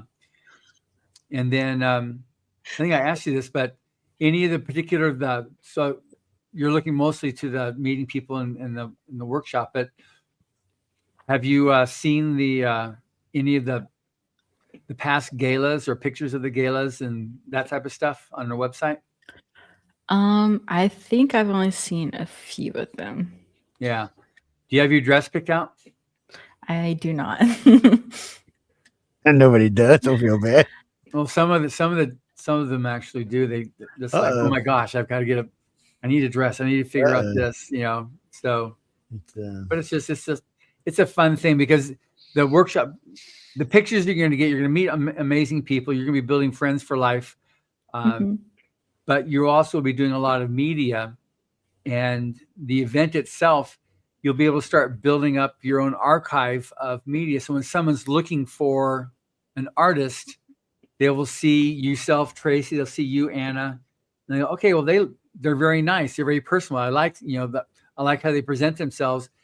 There's so many people that are now trying to break into these different industries that if someone can see you and see like, oh, I like that person, they're nice. They're this, they're that. I like their art. It makes a difference on getting that break that you need to get your start in a career.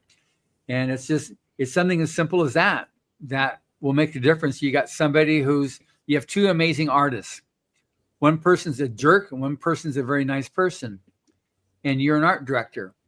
And you look and see, okay, this person here is a jerk and this person, who do you think they're going to choose? They're going to choose a nice person. They'll choose somebody who's, Yeah. It makes sense. But now you have the opportunity to show that you are somebody that they should hire over somebody else because you're interested in your career and want to get that start. And so that's something that you will definitely be able to take advantage of with this workshop and the videos that get done with you and the interviews you'll be doing. It provides you that confidence and security on moving forward with your career. So that'll be really exciting. Then this chick looks like one of our hosts. I mean, it could, except the ears, she looks just like her. Okay, that's just weird. I don't know what to think about that. It's just kind of weird. I'm gonna have to show it to her. Anna, you give me some Kaylin Smith vibes. Your work. Do you know who she is? I do not. Okay, catch me up after. Your stuff is really nice. It's what's it, Kaylin Smith. Oh, she did the comic book Plume, and since Anna said she's interested in doing a graphic novel, this is a great person for her to go and follow. Okay. Jack, just so much to keep. You ought to see my Instagram page. So, well, Instagram itself, there's I don't know 200 some artists on it now. Yeah, so all when it's going scrolling, it's just art going by most of the day. Yeah, it's a lot of talent out there. That's true. So I'm curious, Anna, do you have does your college or university have a TV station, or does it have a magazine or newspaper? It does have a magazine. It's called Botticelli, and I've submitted to it the past couple semesters. So if also because I'm going to get Carmen to reach out to him as well to do a feature on you. That's a great idea. Yeah. That is fantastic. Okay, let's see. So it's called Botticelli, Botticelli. I can send a link if you'd like. That would be great if you could. Let's make it easy on him. we getting to be in the hundreds now, you know. He makes this centennial next year. I make mine the year after. So, Joe, hey, Tracy, start hitting him, please. Whack him. Whack him for me. Hey! Don't get sassy with me. I got the lightsaber with me. Oh dear God! I will lightsaber you, buddy. Don't be messing with me. We all know what's going to happen. That's right. It stays here with me all the time. It's right on top of those steak boots down there. Yeah, Pete. Oh, good. So Carmen just said he got that. Wait. Okay. What was I doing here? That's what I was doing here. Hold on 1 second. Oh, she's dropped in the link, BotticelliMagazine.com. Oh, good. Have you been able to get in, Anna? You submitted. What was that? Were you able to get into the magazine? Yes. They actually just published their next issue last November. Oh, okay. It's put together from a bunch of my classmates in like different grade levels. It's kind of like a school yearbook almost, but a bunch of different writers and artists, different type of art can all submit to it. So, do you have any link that has your actual image, your real photo? Hell no, she's staying hidden, man. She's on the low, dude. Too. Anna's like, I'm a mystery. Are you talking about the Botticelli magazine or? No, yeah, I'm talking about the Anna Malone headshot, face shot, body shot. Damn, Tracy, I'm impressed, girl.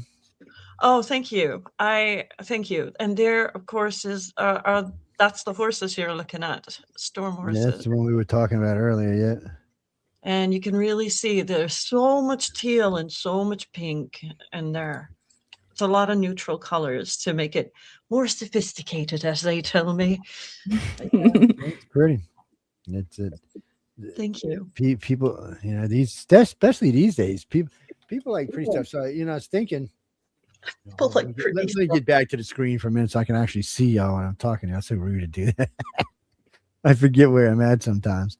But it's like it's like I see Anna's got talent. She really should be looking at maybe storyboards or getting in with one of the gaming companies, because down here, Anna, they got I can't remember the name of the company right now. Phil owns it. It's they're starting. They're always hiring screenwriters, storyboards, and programmers. They always start everybody at $125,000 a year and up from, you know, whatever you produce after that. They also do use AI, so they'll have someone like you draw a group of art for them, and they'll decide what they're going to use. And instead of having you sitting there for days on end doing it, they give it to the AI and let the AI do it. So you still make all your money and do half the work now. So how much was the starting salary again? 125, and that's in Louisiana, so that's pretty good money for Louisiana. Now in California, California, that's nothing, but out here it's pretty good. That's a month's rent in California. Yeah, it's about really. But there you go, Anna. Does that sound okay? But there's a lot more other companies out there too. And if you don't mind leaving the country, there's 3 companies in Japan hiring at $265 a year, plus they pay all expenses while you're there. So, you know, but that also is a big headache. You know, somebody said, "Well, you ought to go to Japan." Like I speak any Japanese at all. I know there's a lot of English over there, but still, it would be nice to have some, you know, idea of the language. I'd be learning fast. And then, well, the thing in China is hiring Americans just like insanity. They had actually offered me to go over for 2 years at $250,000 a year to do a lecture tour, but somebody said I would be divorced if I win, so that was out of the question. Somebody said, because she said she wasn't going to China. So, well, one of our winners last year, writer, he teaches English in a small community in China. Yeah, that's what Linda's brother used to do.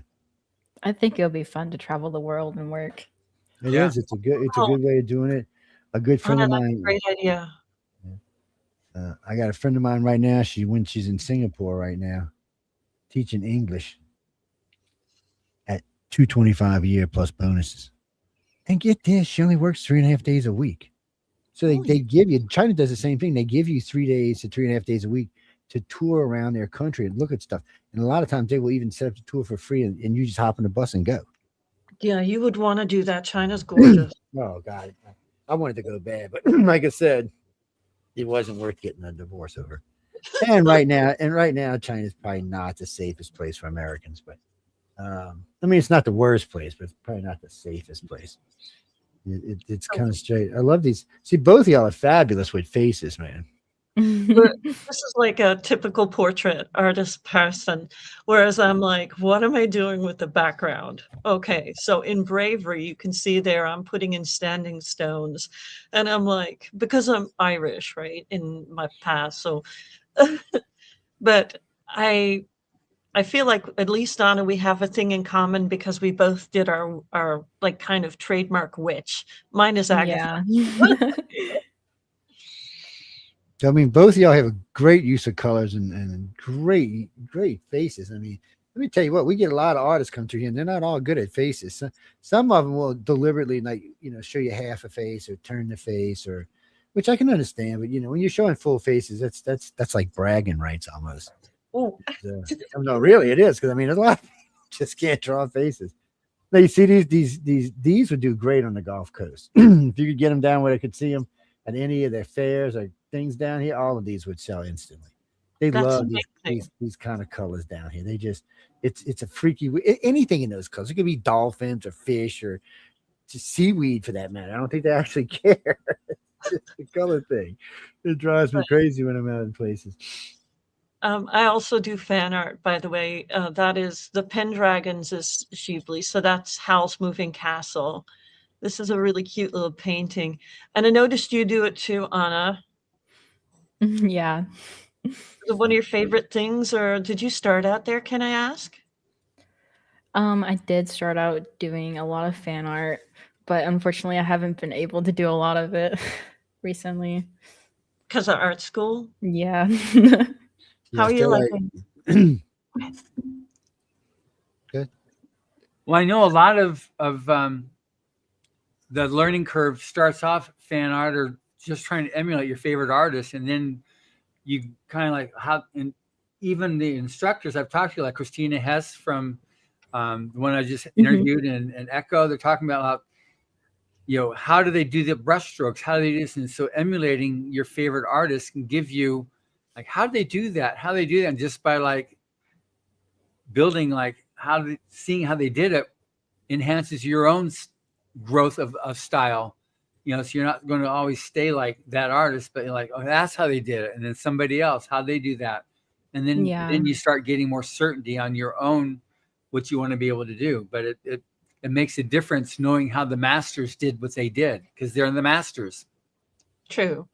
I think I first emulated, and Anna, you tell me after who you did, but I think the person I emulated the most early on was Jim Lee, the comic book artist from X-Men. What about you, Anna? Growing up, I didn't really follow a certain artist. It wasn't until like later high school that I started to like delve deeper into like the classic artists like John Singer Sargent or Alphonse Mucha. Yes, two of my favorites too, along with Leyendecker. Yes, I love Leyendecker's art too. Yes, and solid places to start. I have one painting in here he's about to pass called Black Swan, which is a tribute to Evelyn Pickering de Morgan.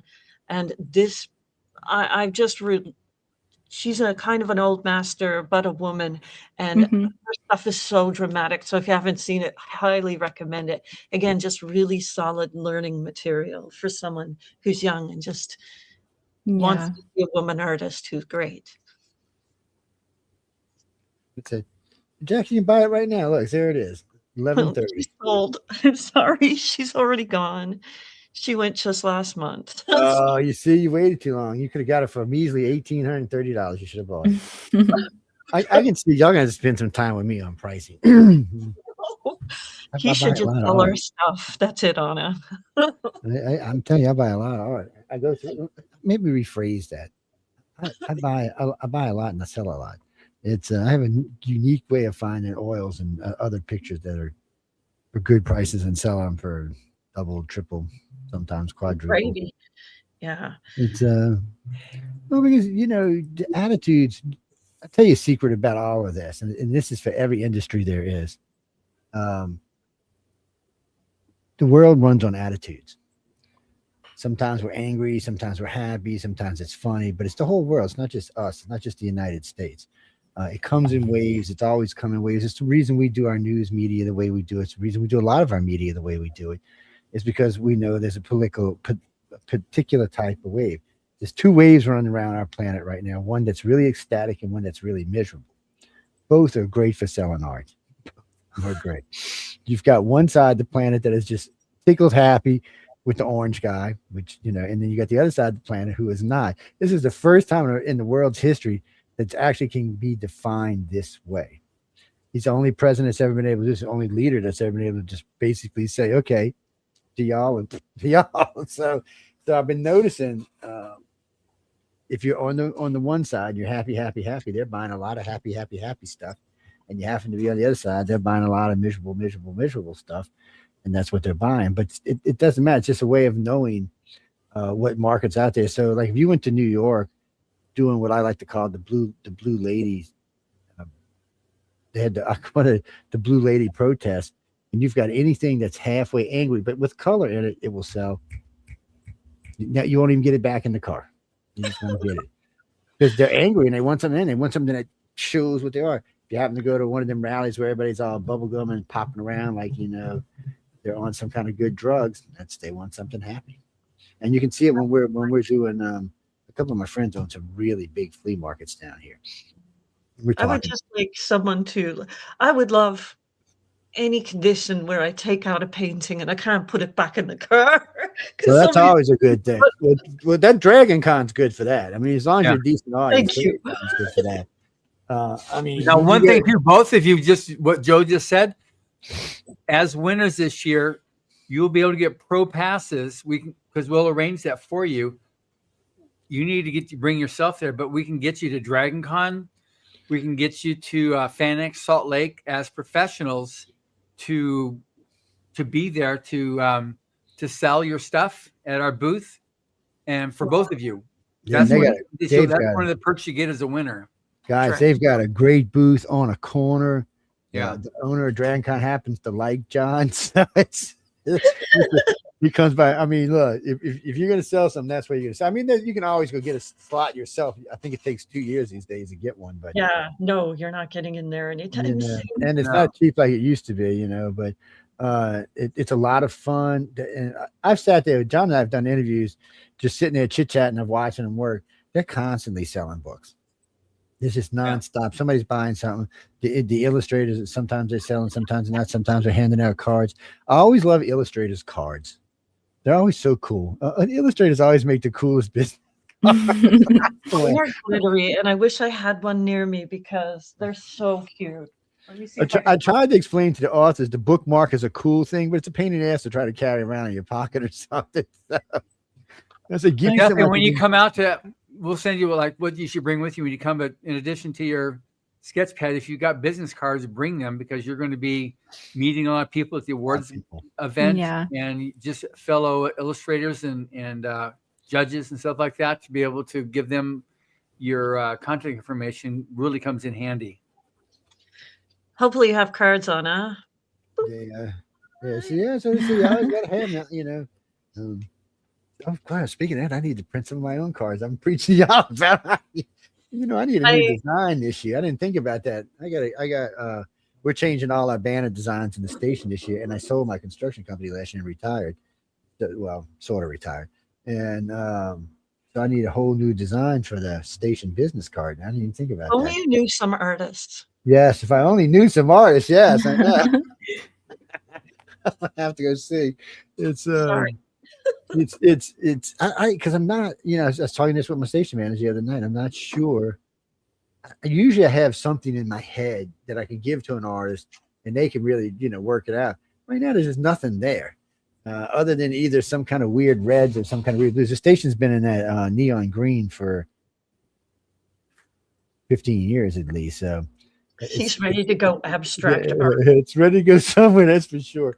But you know what? I always tell Michelle, who's John knows Michelle, I always tell her, why don't you talk to one of the artists? I'll get you hold to some of the artists and you can talk to them. And maybe we can figure out something that we want. Because as we know, well, you're relaxed enough now, I can tell you this. You're on television. So it's when we broadcast live, we broadcast on Roku television and Amazon Fire television. So and we have at least 4.5 million people watching, listening to us right now. When John show finished I hear my mother calling. John finished up his show before this one. It was at 3.73701.802. It was his audience ahead of this show. We'll probably be somewhere in the 4 to 4.5 million people range. Now, granted, I tell people all the time when they come to the show, plug your ass, advertise. This whole show was actually, that's right. This whole show was actually designed to actually start helping people to sell stuff when they come on. Because on the network, we do a lot of authors, but none of the shows are really designed to sell stuff. They're, they may be fantasy shows, they might be paranormal shows, they might be news shows, but they're not really designed in a way to really help a host. A host can plug themselves, but because of the stuff we're talking about, they'll probably forget about the plug, because the material that's on the shows are much more interesting than the plug itself. Here, this is just authors, and this goes into rerunning and syndication, and it's always, and you know what the best part is? This archive will be here forever. I need a link. I've already been asked for a link. I'll give you the UFO one. It's the easiest one to find. It's if it's Rumble, it's UFO Paranormal. That's it. And that's all you got to write. And on here, I believe it's UFO Paranormal Radio, because the United Public Radio, Amazon decided to pull, tell us we couldn't have it anymore. It was making too much money. I'm not kidding you. Not even with a strike. They just pulled it. Never gave me a reason why. They just said, no, you broke a rule. I'm like, we make the rules. You broke. Okay. I was like, and this wasn't even COVID. This was before COVID. I was like, what the hell are you doing? Yeah, that was, and since then, every time we get close to making serious money, strike. And I don't. My manager thinks I hacked somebody off at YouTube, which could possibly be true. I'm blaming it on John. Wouldn't surprise me, Joe. It would I'm not blaming it surprise on me. John. Blaming John for it. Take it back. You Anna- do have Irish blood. Yes, Yes. it is that bad Irish blood. Yes. Anna's all being quiet. Then you see the quiet ones, you got to worry about anyway. They're the bad ones. That's the ones you got to worry about. I'm just really enjoying listening. It's, well, I've that's a always good thing been a because listener. when you get to LA, there's gonna be a lot of listening, gonna be a lot of asking. And like I told Tracy earlier, if you're standing around, like because I do BarCon or LobbyCon, if you're standing around downstairs by How old are you, Anna? 21. Okay, Yes. good. So it's BarCon. Yes. Anyway, a lot of people gather down, like Echo. You'll see Echo and them down there a little later in the evening. And Laz loves to talk with people.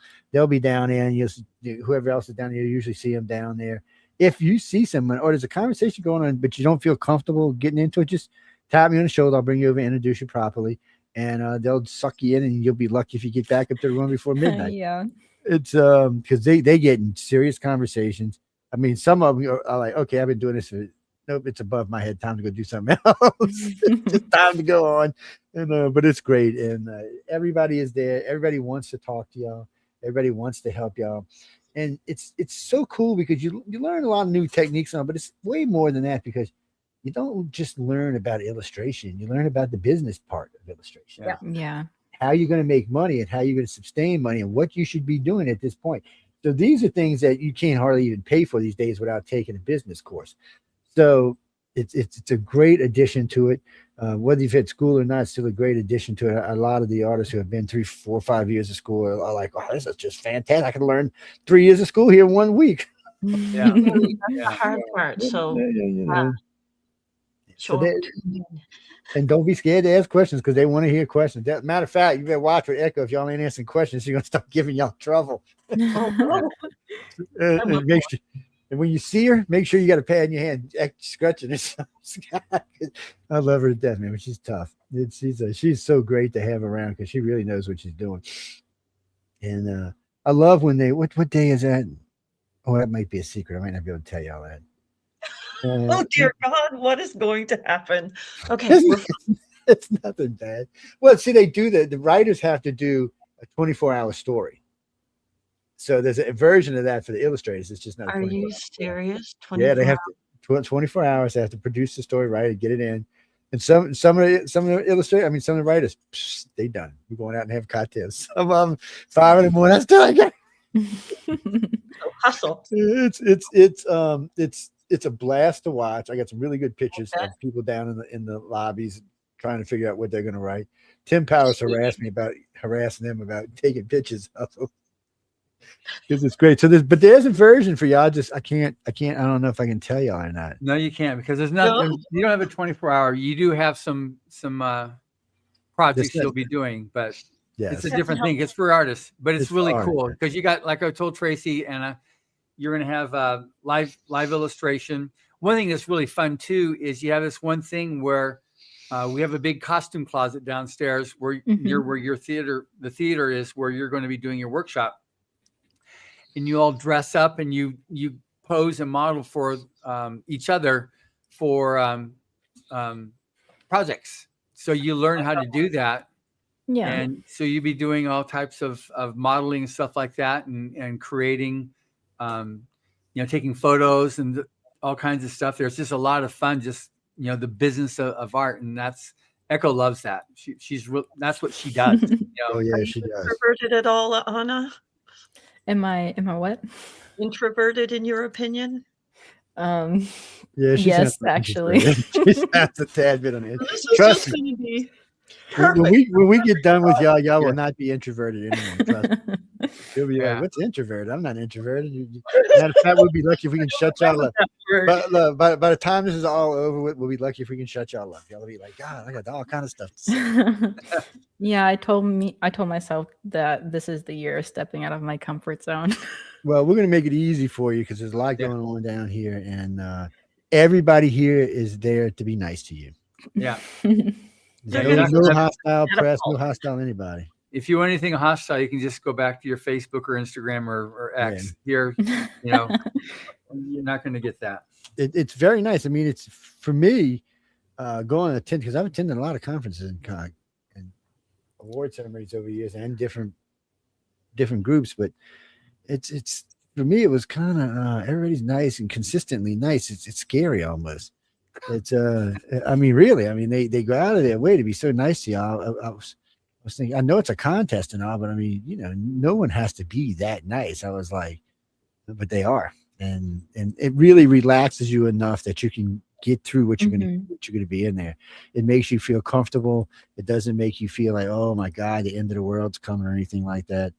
It just really does give you that kind of relaxed feeling, so you can chat all you want, and trust me, with us around, you're gonna chat anyway, so you'll get used to it. Because like a lot of times when we're doing interviews, we'll have 3 or 4 y'all at a time with us.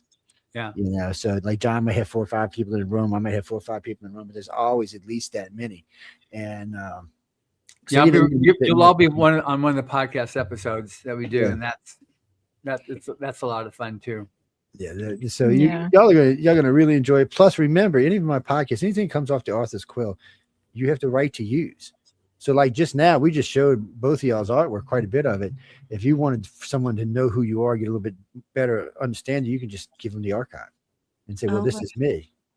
It's just a shortcut in a lot of ways. And the more archives you do, the more relaxed you get. So by the time we do our final one, which will be a longer interview, you'll be nice, calm, relaxed. All your stuff will be being shown. All the stuff that happened at the conference will be talked about. And that'll all be a big wrap for any kind of advertisement you want to use.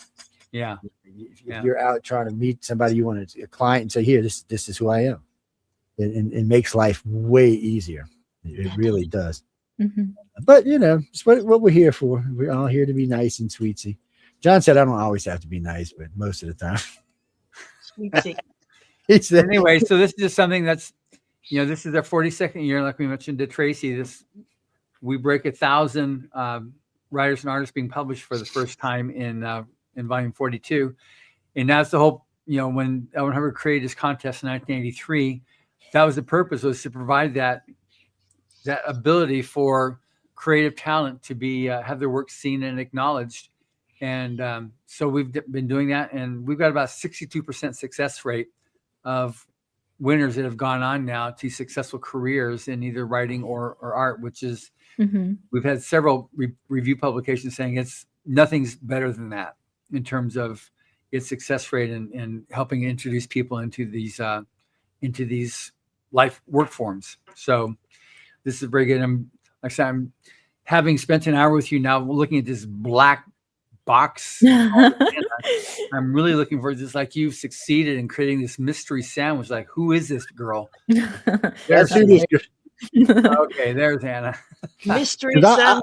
Well, I was going to ask her earlier if some of those were kind of like self-portraits, but I don't have to ask now. So well, see, you're not going to scare anybody. We get some scary people come in. You can if you want to scare them, though. That's okay. Yeah, that's okay. Nobody really minds. I know we got to get at it 7 minutes after, but I want to thank both of y'all for being here tonight. It was fun talking to both of y'all. I can't wait till we get some more interviews in. I know there's going to be they'll be scheduling 4 y'all at a time sometime in the next month. I believe. I think it's in February. It might be the end of this month. And I said there'll be like 4 illustrators at one time, so you'll get to meet the other illustrators that you're going to be there with. Okay. So that just hopefully, Anna, you get yourself all set up here so you get your webcam going. No, that's just a fake photo she put up there. She's probably like one of them witches and shit sticking out of ears. She's got like the hat on. That's right. Well, what's that, Jimmy? Yeah, I know, scary. I doubt that, but anyway. I want to thank both of y'all again for hanging out with us. It's a lot of fun chatting with y'all. Thank you guys so much for having me. Oh, no, it's great. April's not that far away either. We're getting close. Yeah, no. A few or 4 months here, and all y'all will be down in Los Angeles. Los Angeles is a great place to hang out and walk around, and and do something. I don't know. There's Yeah. lots of stuff to do there. I don't want to hate on because there's actually a lot of stuff to do there. Jimmy, I don't have no problem with LA. LA don't have a problem with me. I don't have a problem with it. And it's like any big city. You should always be walking around with more than one person. Yes. Yeah. It's golden rule. At the hotel that you're meeting is 100 yards away from our offices where we have the workshop, because right behind me here is Hollywood Boulevard, and that way a block is a Chinese theater. Mm-hmm. So you're just right here in the heart of Hollywood. I know. What was it, year before last? Did y'all decorate the windows up every year? I didn't notice. Yeah, with the big banners coming down saying "Writers." Yeah. We'll have the new ones will be up. Because I know we took them down when we put up the Christmas wreaths, but the wreaths are down, and now the week before every week comes out, we put up the new banners. Yeah, because we walked down there one year. Larry Wood, myself, Tom, there was like 7 of us all together walked down there. I think we made the guy in the door nervous. We was all, we was all in front of the door taking pictures and on the thing taking pictures. I think we made the security guy a little nervous. Yeah, well, that's because you were there. No, you couldn't even see me. I was the one taking the pictures, man. You can't play that on me. I was that high. Somebody asked me just the other day. He said, "Man, you got a lot of pictures you're not in." I said, "Because I'm the guy taking the pictures." Yeah. And I tell people it's not about me. You don't have to have me on. I don't need my ugly butt in the picture.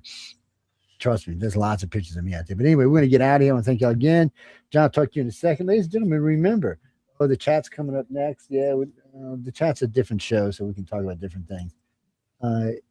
Yes, you're allowed to curse on that show. Yes. You're not. I am. No. If you're a guest, I will bounce you off. But as the host and owner of the network, I can curse. Yes. We warn everybody ahead of time. It's the open tonight. It says pure insanity for the insane. That's how the show opens. So you can come by and hang out. Again, we got to go. Thanks again, guys, for tuning in. We'll see all of y'all in about a half hour. And remember, have some fun. Enjoy life. It's only this long. Goodbye.